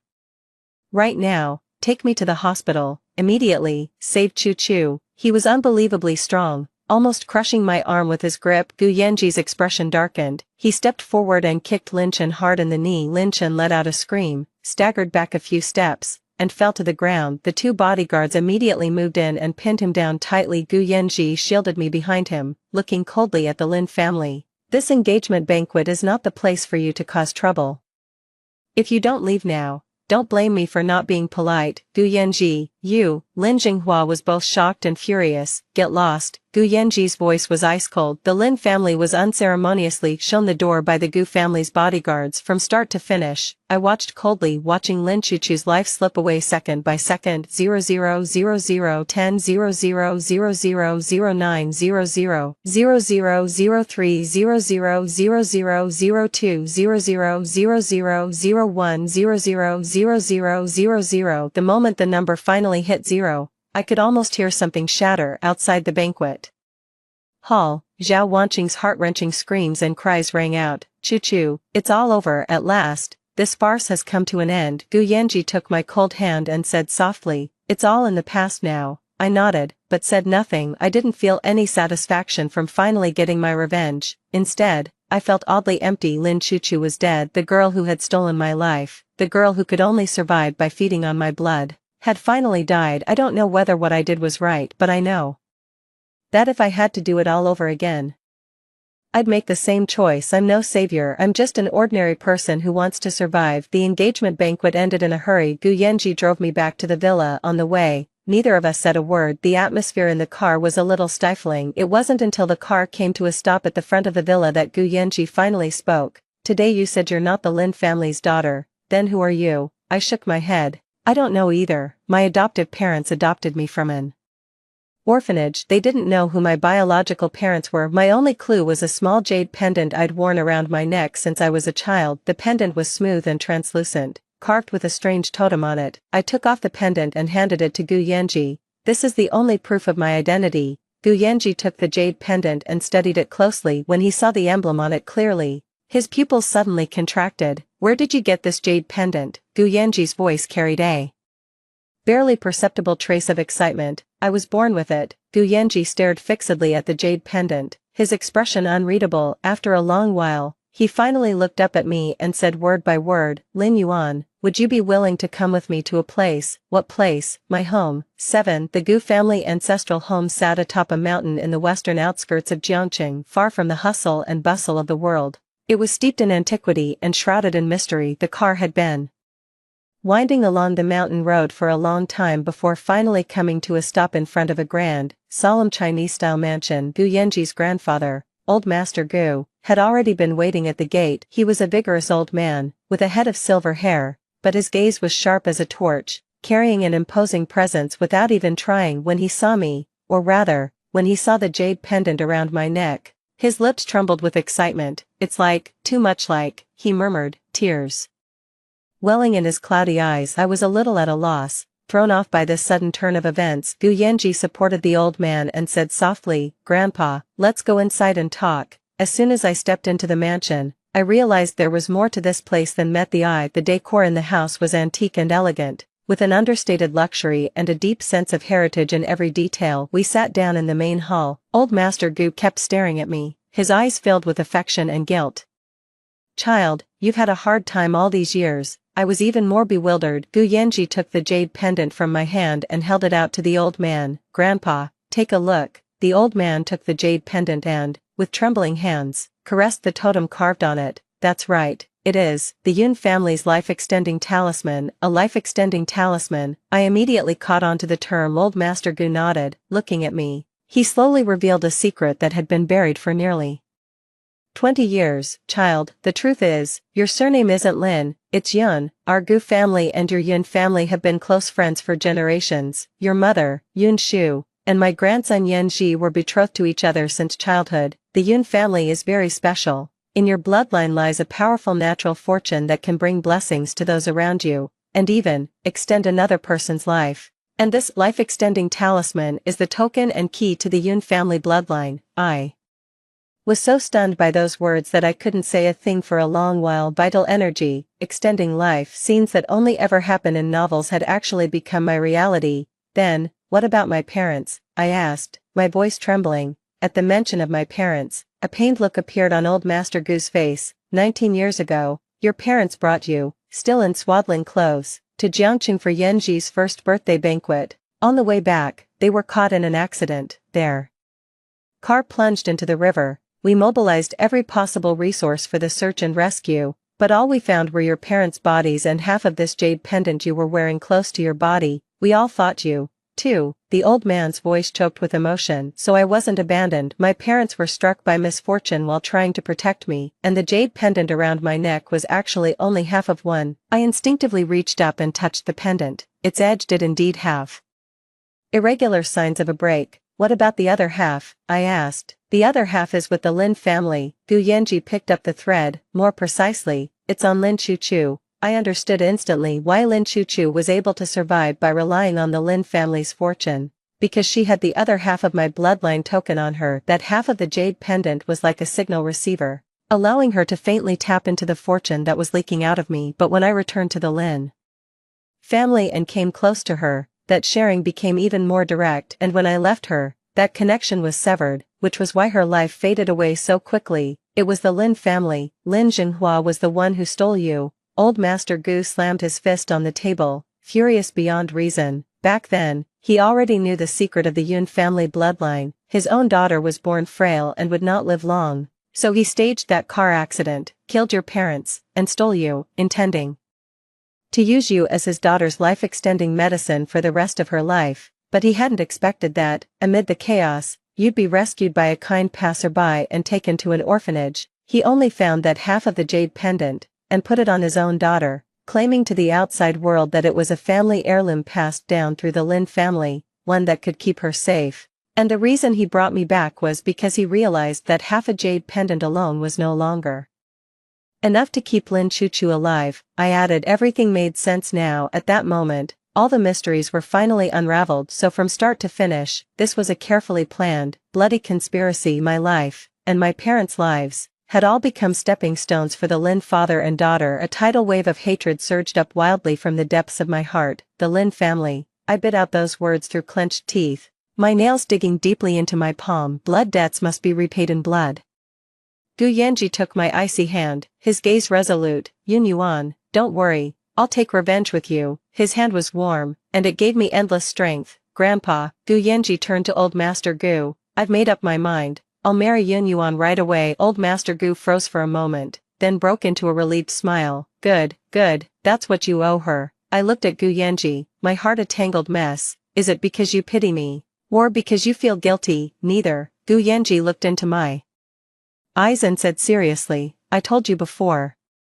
There's something about you that I need, and that thing isn't your luck, it's you, Yun Yuan. From the first time I saw you at the entrance of the law firm, I knew you were different from those affected, pretentious women. You're strong, you're brave, like a cedar standing against the wind on a sheer cliff. My interest in you began with your mystery, fell for your resilience, and stayed true to your soul. So, marry me, not as a transaction, not as compensation, but because I love you. His confession was sincere and passionate. I looked into his deep eyes, and there, my reflection was clearly mirrored. At that moment, my heart was completely lost to him. I nodded, tears blurring my vision. All right. 8. My wedding to Gu Yanji was even grander than our engagement banquet this time. I'm no longer the Lin family's jinx, Lin Yuan. I am the sole surviving heir of the Yun family, and the rightful young madam of the Gu family, Yun Yuan. At our wedding, Gu Yanji personally slipped onto my finger the ring that symbolized the Gu family matriarch status. He said, "From this day on, I will protect your world. I know, I'm no longer alone. I have a family now, someone I love, and the strongest support I could ask for. And now, it's time for revenge." Lin Chuchu's death, along with the shocking scandal I exposed at the engagement banquet, sent the Lin Group's stock price plummeting and brought it to the brink of bankruptcy. Lin Jinghua was in a complete panic, desperately begging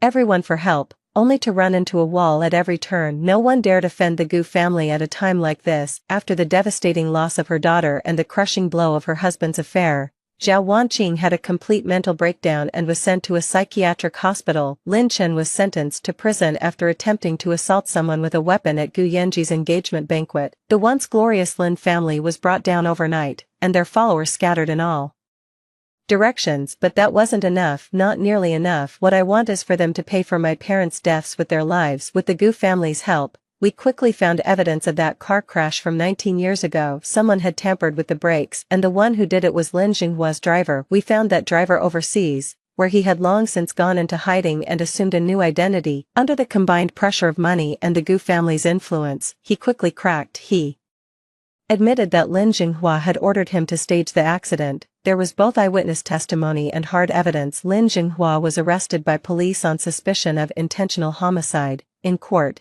he admitted to the crimes he had committed without reservation. He looked at me in the gallery, his eyes filled with bitter malice. "I did nothing wrong. I just wanted my daughter to live. Why should people like you from the Yun family be born superior? Why should my Chuchu have to be your stepping stone?" He roared madly, like a desperate beast. Even as the bailiffs forcibly took him away, he kept hurling curses under his breath. In the end, Lin Jinghua was convicted of intentional homicide on overwhelming evidence and sentenced to death, to be carried out immediately. When the news came, I was out shopping at a maternity store with Gu Yanji. "I'm pregnant." There was a new life growing inside me. It was the continuation of the Yun and Gu family bloodlines. I rested my hand on my slightly swollen belly and looked up at Gu Yanji beside me. Sunlight streamed through the glass window and fell on him, casting a golden glow over his body. He was looking down, studying a pair of tiny, adorable tiger head shoes with great care. Sensing my gaze, he looked up and gave me a gentle smile. "What's wrong?"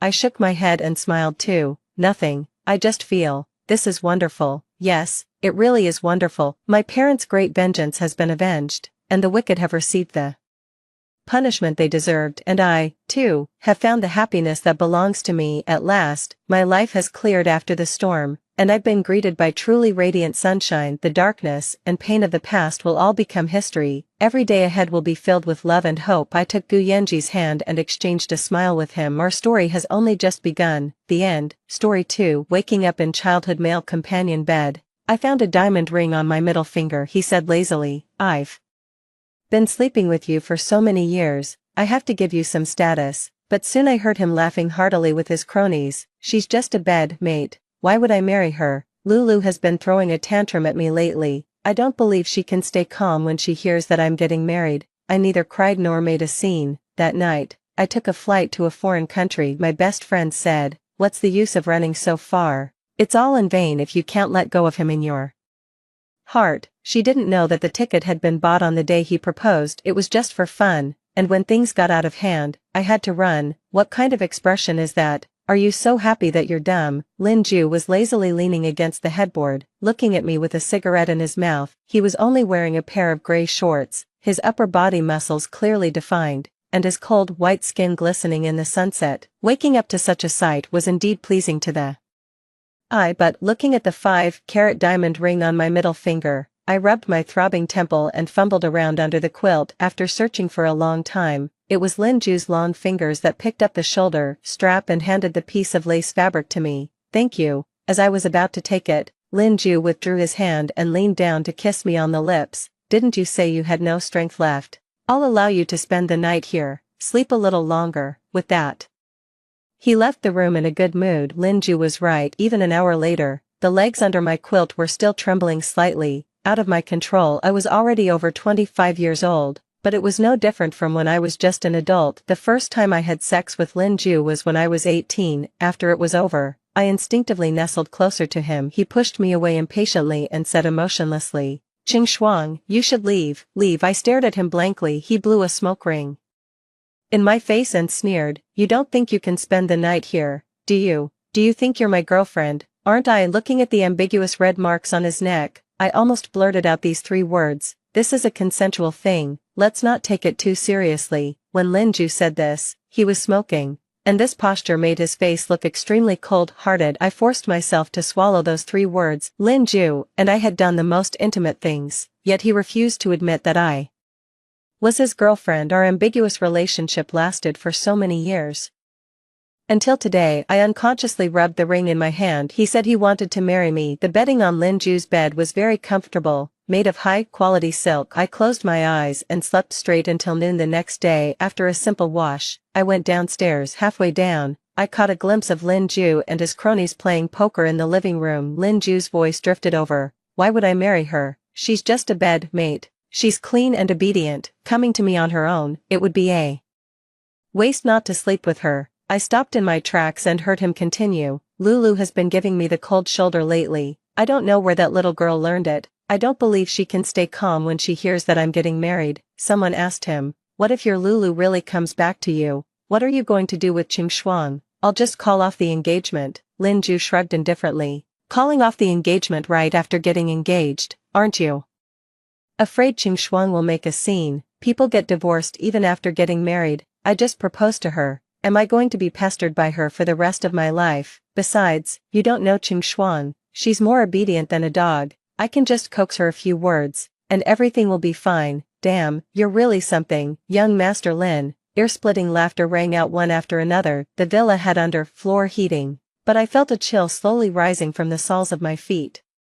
My empty stomach churned. I felt a bit nauseous while my mind was in a turmoil. A sudden warm and wet sensation came from my feet. Looking down, it was the Alaskan Malamute that Lin Ju raised. It had come to my side at some point and was sticking out its wet tongue to lick my calf. Caught off guard, I was startled and let out a scream. This attracted the attention of Lin Ju and his cronies, who all looked over in unison. The moment Lin Ju saw me, his face darkened. His friends looked at me, then at Lin Ju's gloomy face, and collectively pretended not to see anything. Lin Ju threw down the cards, strode up to me, took off his coat, and wrapped it around me. He covered me tightly from my lower abdomen to my neck. Then he half-dragged, half-forced me back upstairs. Once back in the room, he glared at me. "What are you doing wandering around the house dressed like this?" I looked down at myself, wearing a lace nightgown with thin shoulder straps, my fair neck and collarbone exposed. Then I looked at him. He was still angry, with a deep frown between his brows. I said indifferently, "I didn't know your friends were here." Lin Ju was still looking at me. Although he didn't say anything, his expression softened a bit, but soon, as if he remembered something, he stiffened. He touched his nose and asked me, "When did you wake up?" "Just now." I sat on the bed, looking up at him. This man, who had been laughing heartlessly just a few minutes ago, now had a hint of panic in his eyes. What was he panicking about? Afraid that I would mess up his plan, or afraid that someone as obedient as a dog would suddenly become less obedient? I knew this panic was fake. If I told him everything, he would probably just give up. "Not willing? Then I'll find someone else." I knew Lin Ju's bad nature better than anyone. I sneered in my heart and changed my tone. "Is Aunt Chen here today? I want to eat the fresh shrimp porridge she makes." Lin Ju stared at my face for 2 seconds, and then his stiff facial muscles gradually relaxed. "Fresh shrimp porridge, right, wait." Lin Ju made a big show of posting a photo of his proposal on his WeChat moments. In the picture,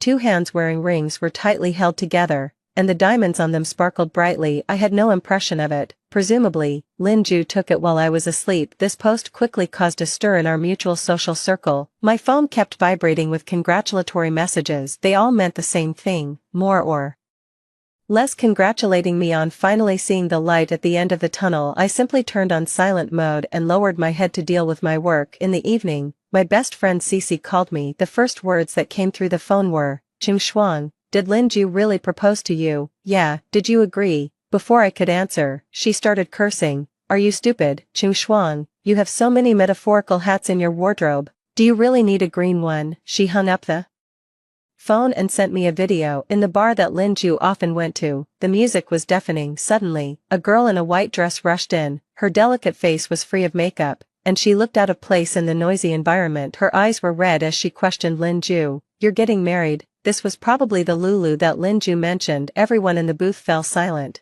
and their eyes shifted back and forth between Lin Ju and Lulu, waiting to watch the show. Lin Ju was still holding a wine bottle, lazily leaning on the seat. "Yeah, so what?" Lulu's eyes turned even redder, a layer of mist covering her eyeballs, and her tears were on the verge of falling. She looked extremely pitiful. She slapped Lin Ju and gritted her teeth. "Lin Ju, you're a jerk." With that, she rushed out of the bar. Lin Ju, instead of getting angry after being slapped, laughed even more wantonly and then chased after her. The scene changed. By the side of the road, Lin Ju and she were entangled. Lin Ju still had that lazy look. He looked at Lulu with a half-smile. "What does my marriage have to do with you? Who are you to me? You say I can't get married, huh?" Lulu grabbed the hem of her skirt. Her face flushed red. Lin Ju's eyes darkened. He pressed her head and fiercely kissed her. Lulu struggled symbolically a few times and soon went limp in his arms. The two of them kissed passionately. After watching the video, Cece called again. "Now you're not even a bed mate. He's clearly using you as a tool. Girl, are you still going to get married?" I was about to speak when the announcement on the plane drifted into the phone. Cece was stunned. "Chung Shuang, where are you?" "On the plane." "What?" I sighed. "Cece, actually, I already knew why Lin Ju proposed to me," she interrupted me. "So now you can't take the blow in love and you're running away." Cece clicked her tongue. "What's the use of running so far? It's all in vain if you can't let go of him in your heart." As she spoke, the flight attendant came up to me, saying that the plane was about to take off and reminding me to turn off my phone. I said helplessly, "I'll talk to you when I get back." The feeling of weightlessness hit, and the ground gradually moved away from me. Cece didn't know that leaving wasn't a spur-of-the-moment decision. The ticket had been booked on the night Lin Ju proposed to me. He announced our engagement all over the world, but in fact, I had never agreed to his proposal. In fact, when Lin Ju coldly told me to leave after our first time having sex, I felt a sense of relief. To be fair, Lin Ju was indeed popular among the opposite sex. His good looks, unrestrained personality, and superior family background could easily drive girls crazy, but I grew up with him, and I knew exactly what kind of person he was. He was strong-willed, domineering, unruly, and self-centered. These traits might be considered charming in a relationship, but if it came to marriage, it would be extremely annoying. I'm a die-hard face control. After sleeping with someone as attractive as Lin Ju, it was hard for me to take a fancy to other men. Moreover, although Lin Ju seemed dissolute on the surface, he never messed around with women. He was good in bed and clean, although I sometimes had to humble myself to soothe his temper. In this relationship, I wasn't the one at a disadvantage. Of course, there was an even more important reason. The ambiguous atmosphere between Lin Ju and me was obvious to both of our families. My snobbish parents, upon discovering the opportunity to get in touch with the Lin family, naturally stopped urging me to go on blind dates, and the Lin family's parents, knowing their son's temperament, felt a bit guilty towards me. After graduating, I took over the family company and benefited a lot from them in the business world. So when Lin Ju proposed to me, my heart sank, and I felt cold all over. Coincidentally, there was urgent work at the foreign branch that needed my attention. I seized the opportunity and asked my assistant to book the ticket that night. I looked at the night view outside the window and slowly exhaled. Fortunately, Lin Ju was just using me as a tool and didn't really want to marry me. Fortunately, I thought that since Lin Ju and Lulu had made up, he wouldn't have time for me. But the day after I got off the plane, he called me from overseas. "Chung Shuang, what are you doing running off to a foreign country without saying a word? Now, immediately, book a ticket and come back to the country." I said with difficulty, "I'm not going back." He was stunned for a moment and then said in a deep voice, "You know about Lulu? Yeah, since you already have someone you really like, then I didn't know what words to use to describe our strange relationship. After a long while, I said dryly, let's break it off." Unexpectedly, Lin Ju sneered, "Qing Shuang, you're really good at playing hard to get now. You want to use this trick to make me break up with Lulu. You're barking up the wrong tree. You want to break it off. Fine, as you wish." He hung up the phone with a snap. I copied some emo-style sentences from the internet and posted a few moments that were only visible to Lin Ju. With Lin Ju, if you act calm and composed, he might come back to pester you out of boredom someday, but if you cry and make a scene, he'll think it's boring and want to run as far away as possible. I turned off the screen, feeling that the boulder pressing on my chest had finally disappeared. My assistant knocked on the door of my office, reminding me that the new tycoon from the technology company who came to discuss cooperation had arrived. Since he was a programmer by background, I originally thought he would be a reserved and introverted tech guy wearing black-rimmed glasses, but the moment I saw him, I realized I was too narrow-minded. The man raised his eyes, and the long outer corners of his eyes curved into a handsome arc. He was wearing a well-tailored black custom-made suit, with a matching overcoat on his shoulders, and the watch on his hand added a touch of low-key luxury. Seeing me push the door in, he stood up and extended a hand towards me. He had broad shoulders and long legs, and his chest was well built. I was only as tall as his chin even in high-heeled shoes. He was at least 185 centimeters or more. "Hello, I'm Lu Zhao." His voice was deep and pleasant, like the strings of a cello being plucked, making my heart flutter. "Hello, I'm Qing Shuang." I shook hands with him, and our hands separated quickly. Although he was good-looking, and it was pleasing to the eye, I was more interested in the new technology he had. Once I established contact with him, I was confident that the business scale of Chang's group could expand to twice its current size in the next 5 years. According to the information sent by my assistant, Lu Zhao had worked his way up from nothing to his current position. I watched him sitting across from me, thinking clearly and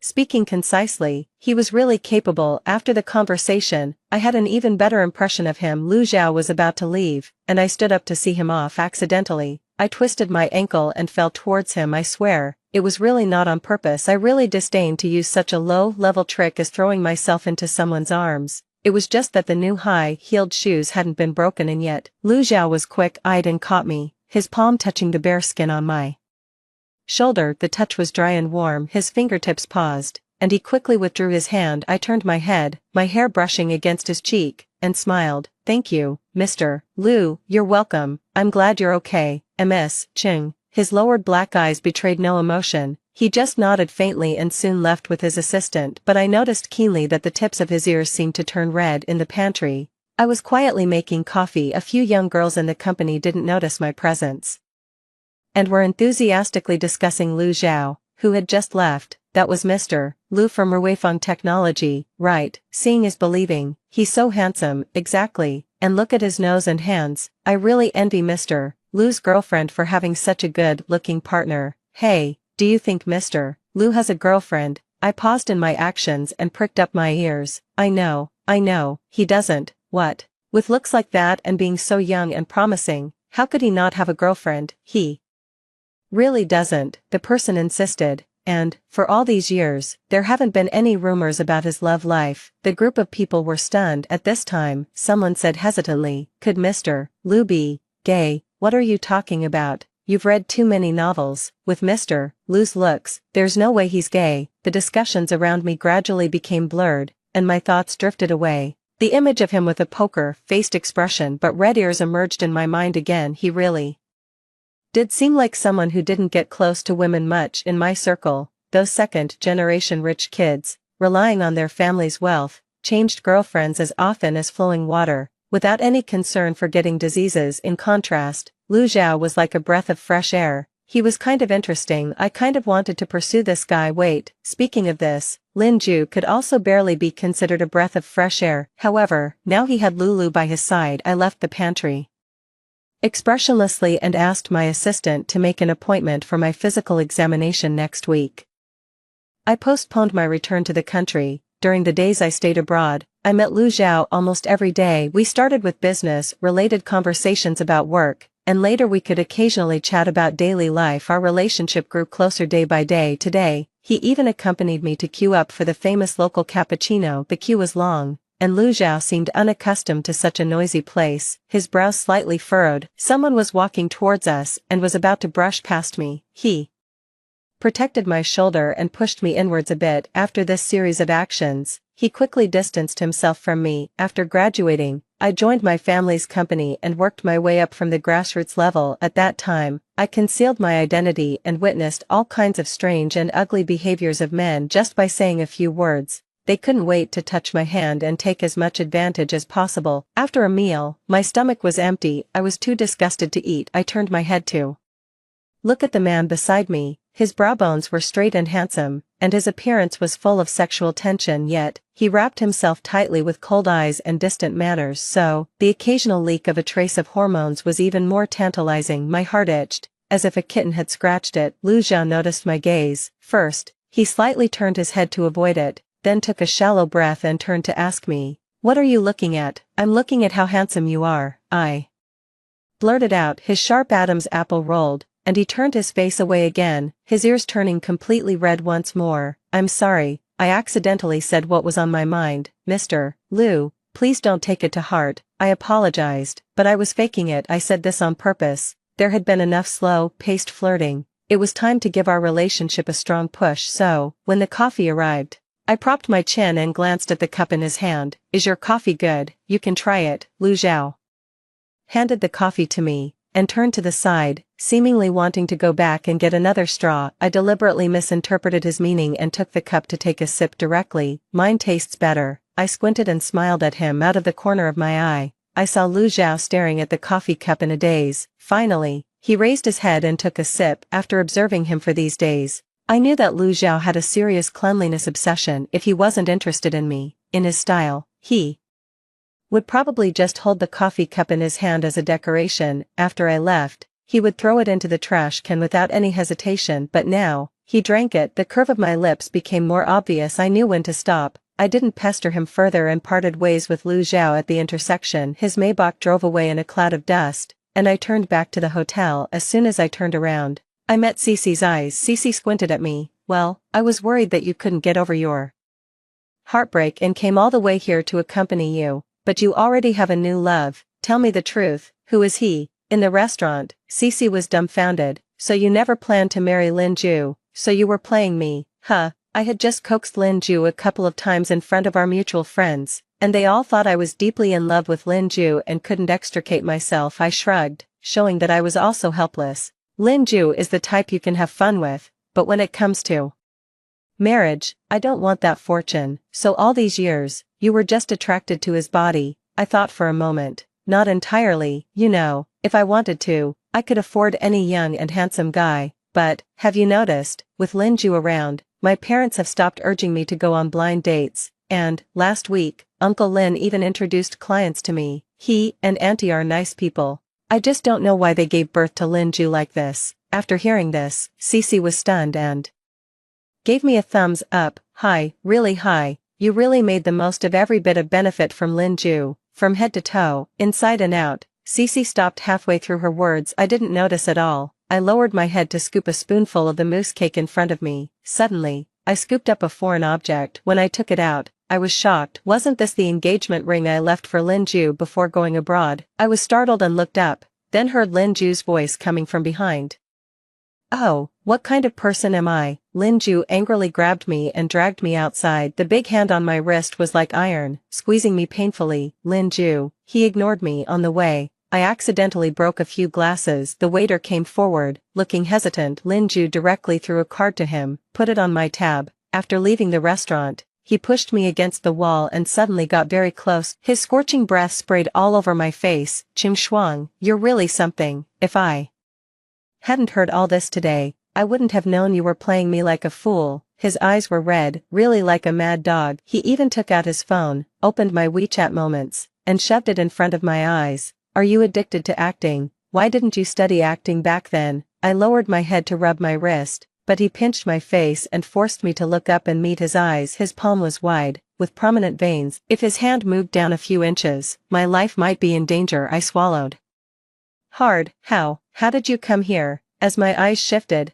I noticed that he was still holding a bunch of bright red roses in his other hand. He saw it too, his expression turning angry, and he threw it away casually. I remembered the ring I had eaten and was too surprised to speak. Was Lin Ju going to propose to me again? He seemed to see what I was thinking and patted my face. Yeah, I saw your moments and was afraid you'd do something stupid and die abroad, and your family would hold me responsible. Proposing to you, are you really proud now? Are you in love with me? I raised my eyebrows. Lin Ju's eyes flickered, and soon he sneered. I just slept with you a few more times. Do you really think you're a fairy? Counting, you're 25 this year. Do you still think you're a charming girl in her early 20s? Of course, I knew Lin Ju couldn't love me. How could he have the ability to love? He was a spoiled child, only capable of causing trouble. Once I heard his friend ask him, what's going on between you and Qing Shuang all these years? Are you really going to get married? He replied indifferently with a laugh. Why not? My parents are quite satisfied with her, and she's so obedient. Marry her and keep her at home. I can still go out and have fun, right? I said that on purpose to disgust him. I nodded. Fine, I'm not worthy of you. I admit that I had motives in our relationship, but you didn't suffer a loss either. Did you? We don't owe each other anything. Let's part ways amicably, now that I had a new target in Lu Zhao. I was too lazy to coax him. This was for the best for both of us. He was stunned, then gritted his teeth and said, fine, Qing Shuang, don't you dare regret it. He threw the ring and left without looking back. The ring rolled into the nearby sewer with a dull thud. The 7-year farce with Lin Ju finally came to an end. Cici, having heard the gossip, returned to the country satisfied. I still went to work and got off work every day, and when I was free, I went on dates with Lu Zhao in the lovers' restaurant. The candlelight flickered, and the sound of the violin was melodious. The tip of my high-heeled shoe occasionally swept across Lu Zhao's suit pants. Today's date was destined to have an extra post-meal program. This was something we both understood without words. After casting the net for so long, it was time for me to reel it in. I looked at Lu Zhao's eyes reflecting the dots of candlelight and smiled brightly. After the meal, when it was time to leave, I was about to get up.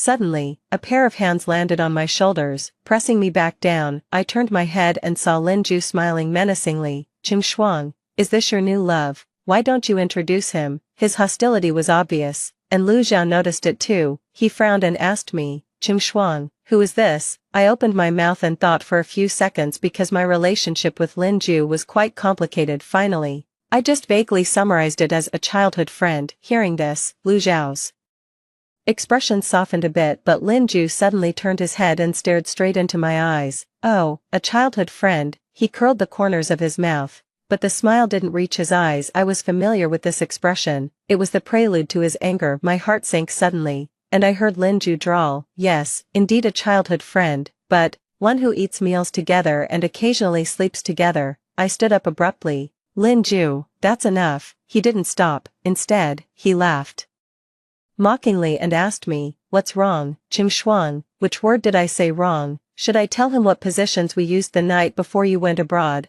I was stunned and looked at Lu Zhao in a bit of a panic. Although the times have progressed, I thought that a proud man like Lu Zhao, upon hearing such words, it was probably all over between him and me. Sure enough, he was withdrawing his gaze from me, his brows slightly knitted, and his eyes full of complexity. Then, he left the restaurant.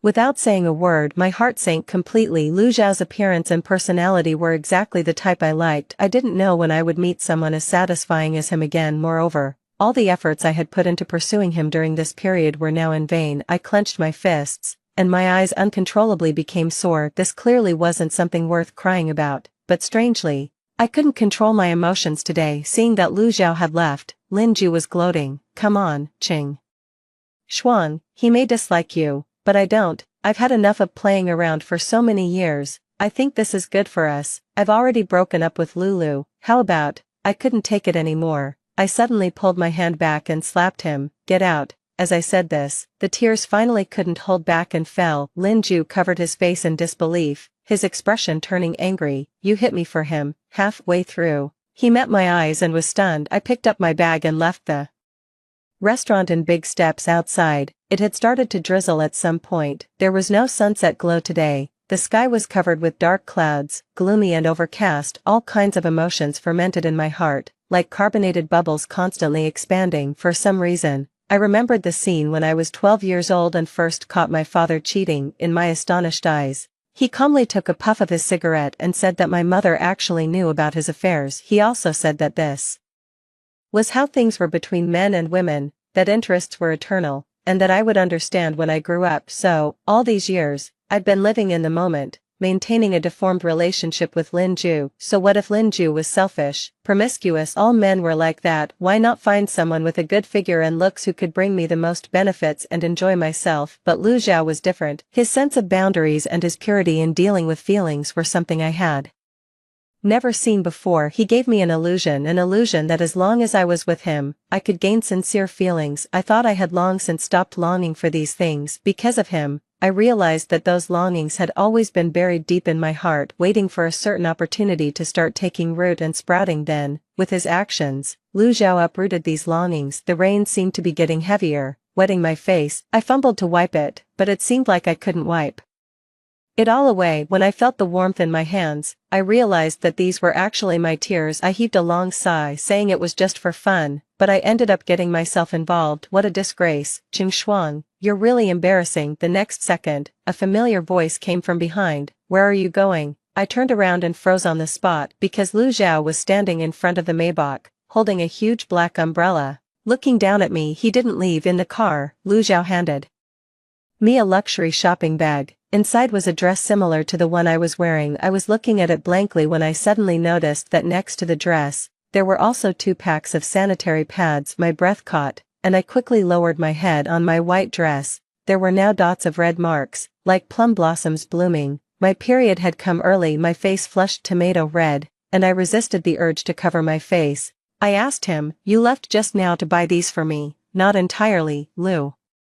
Zhao pondered for a moment. I thought in that situation, you'd want me to leave. Indeed, if Lu Zhao hadn't left, with Lin Ju's mouth, he might have said even more unpleasant things. I stared at the dress in my hand, and a warm current seemed to flow through my heart. The Maybach stopped at the entrance of the hotel where I was staying. I got out of the car and turned around to see that Lu Zhao had also gotten out. Come on. Didn't you say you'd invite me to your room to listen to the vinyl records you just bought? Lu Zhao raised his eyebrows at me, who was standing there in a daze. Inviting him to listen to records was essentially the same as inviting him home to watch a cat do a backflip. I thought this plan should have been cancelled considering this special moment today. I felt that from the moment I met Lu Zhao after leaving the restaurant, something was gradually deviating from its original direction. After listening to the records, Lu Zhao sat beside me and we started watching a movie on the projector. It was already past midnight.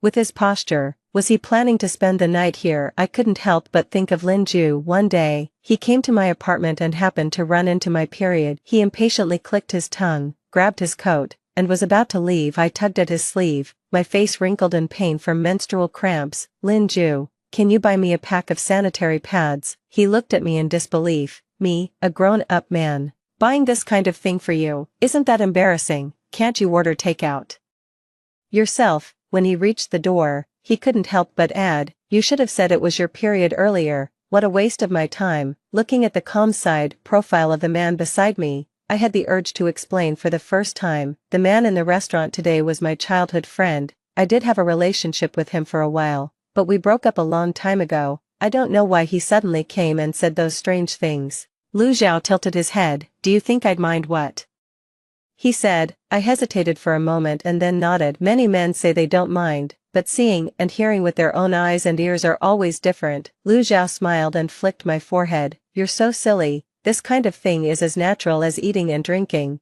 What's there for me to mind? Of course, you don't need to feel ashamed of it either. Why didn't he feel ashamed when he said those words? Just because of the gender difference. I thought I was clear-headed enough, but it seemed that subconsciously, I had also accepted the values imposed by the outside world. I saw myself in his clear pupils, and a strange feeling flashed through my heart. It was like putting a frozen person in warm water. The first feeling was discomfort. I leaned my head against his neck, avoiding his gaze. To get rid of that strange feeling in my heart, I started teasing him. Oh, since this is as natural as eating and drinking, then Mr. Lu, you can think of me as an extremely picky person. If I don't have someone I like, I'd rather starve. His breath hitched, and he grabbed the hand I had hanging in front of his Adam's apple. His serious expression finally completely fell apart. Qing Shuang, stop, you know I can't. looking at his flustered appearance. I burst out laughing, but when he suddenly picked me up, and I felt the heat under me, I couldn't laugh anymore. Lu Zhao buried his head in my shoulder and said hoarsely, "Qing Shuang,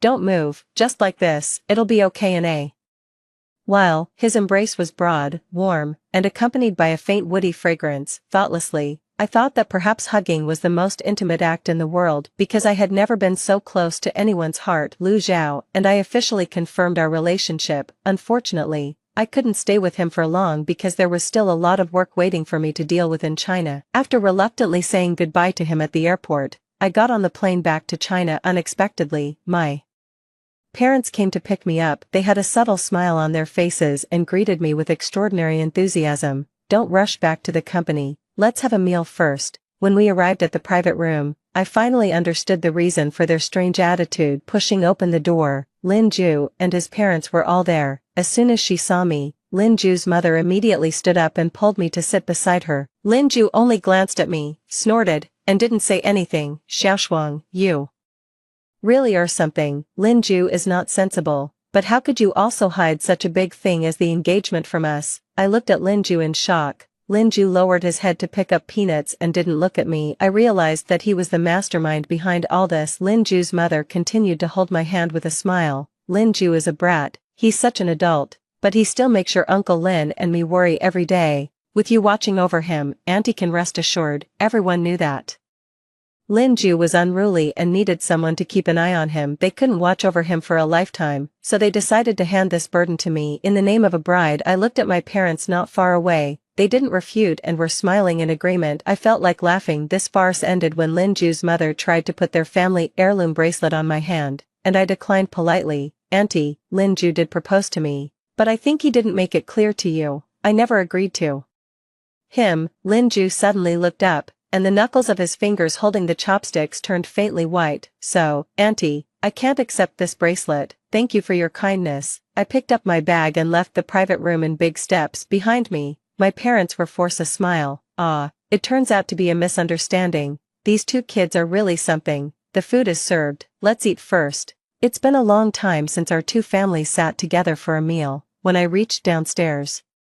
Lin Ju chased after me. He grabbed my arm. "Qing Shuang, what do you mean? Where do you think my face will be put like this? You should have thought of this consequence when you lied to your parents." I was too lazy to waste words with him and reached out to hail a taxi. Lin Ju suddenly spoke behind me. "Qing Shuang, all these years, have you really never liked me, even a little bit?" I thought for a moment, took a deep breath, and turned around. Yes, I did. If I really had no feelings for Lin Ju, I wouldn't have accepted his invitation in a muddle-headed way after the college entrance examination. But perhaps what I had a crush on was never Lin Ju himself. It was the unconditional love he received from his parents. Even though he had been idle, not learning any skills, and spending his days in bars and racing cars, his parents would only sigh and then take care of everything for him. They even kept a position for him in the company all the time, although he never cared about it. The confidence that came from being loved on him was what attracted me. Even though I was my parents' only child, they never had the idea of letting me take over the company. They even once tried to train a child from a collateral branch as the heir. The only plan for me was to find a marriage partner beneficial to the Qing group. Just because I was a woman for so many years, while Lin Ju was having fun in the bar all night, I was working overtime all night for a project. Lin Ju even laughed at me for the way I was straining every cell in my body to climb up. He said, "It's really ugly. Is it necessary?" Of course, it was necessary. I tried my best and finally reached the same position as him. Today, in the private room, my parents just let me leave instead of forcing me to marry Lin Ju. That was the best proof. But whether I had feelings for you in the past or not, I don't have them now. Lin Ju's eyes dimmed. He gritted his teeth unwillingly. "What if I say I've fallen in love with you?" I stared at him for 2 seconds and then smiled gently. "Come on, Lin Ju, you're just not used to the fact that I, who used to fawn over you, suddenly stopped. That's why you're so unwilling." Lin Ju's eyes flickered, as if he was gathering his thoughts, but I didn't have the patience to wait for him to finish. I waved my hand without looking back and got into a taxi. It was another day when I was busy at the company until 10 p.m. Dragging my tired body, I left the company building. Then, I caught sight of a familiar figure not far away. Lu Zhao was leaning against a pillar, looking at me with a smile, his arms folded. The moment I saw him, I felt all my fatigue disappear. I let out a scream and threw myself into his arms. Why did you suddenly come back to China? Why didn't you tell me? He scratched my nose. It's a surprise for you. I was already over 25 years old, but it was no different from when I was just an adult. The business expansion can't be completed without a 1 or 2 year plan. Lu Zhao's company started in Country A. Whether it was the general environment or resources, staying there was the most beneficial for him. Why would he target the domestic market when his company was just starting up? I couldn't figure it out, so I stopped thinking about it, because at this moment, I was busy unbuttoning the meticulously arranged buttons on his chest. The night was as gentle as water. Lu Zhao looked at the sleeping woman in front of him, and his thoughts drifted away. Before his entrepreneurial success, he had gone through a dark period. Before his company was on the verge of dissolution, he received an investment. At that time, Lu Zhao was deeply mired in self-doubt. He himself didn't know what drove him, but he was eager to meet this investor. On the way, he learned that the investor was the only daughter of an entrepreneur. He guessed that she was probably a carefree young girl who didn't know the hardships of the world. But when he arrived downstairs at the investor's company, he saw her squatting in the corner, crying bitterly. After crying, she wiped away her tears and threw herself back into the battle. The swaying figure in high heels, with a vibrant vitality that radiated from her bones. On many nights when he couldn't hold on, he would think of this figure. That vitality seemed to have planted a small seed in his heart, which then sprouted and finally grew into a towering tree. From then on, he was invincible. Lu Zhao kissed her cheek and whispered, "Thank you, and I love you." The end.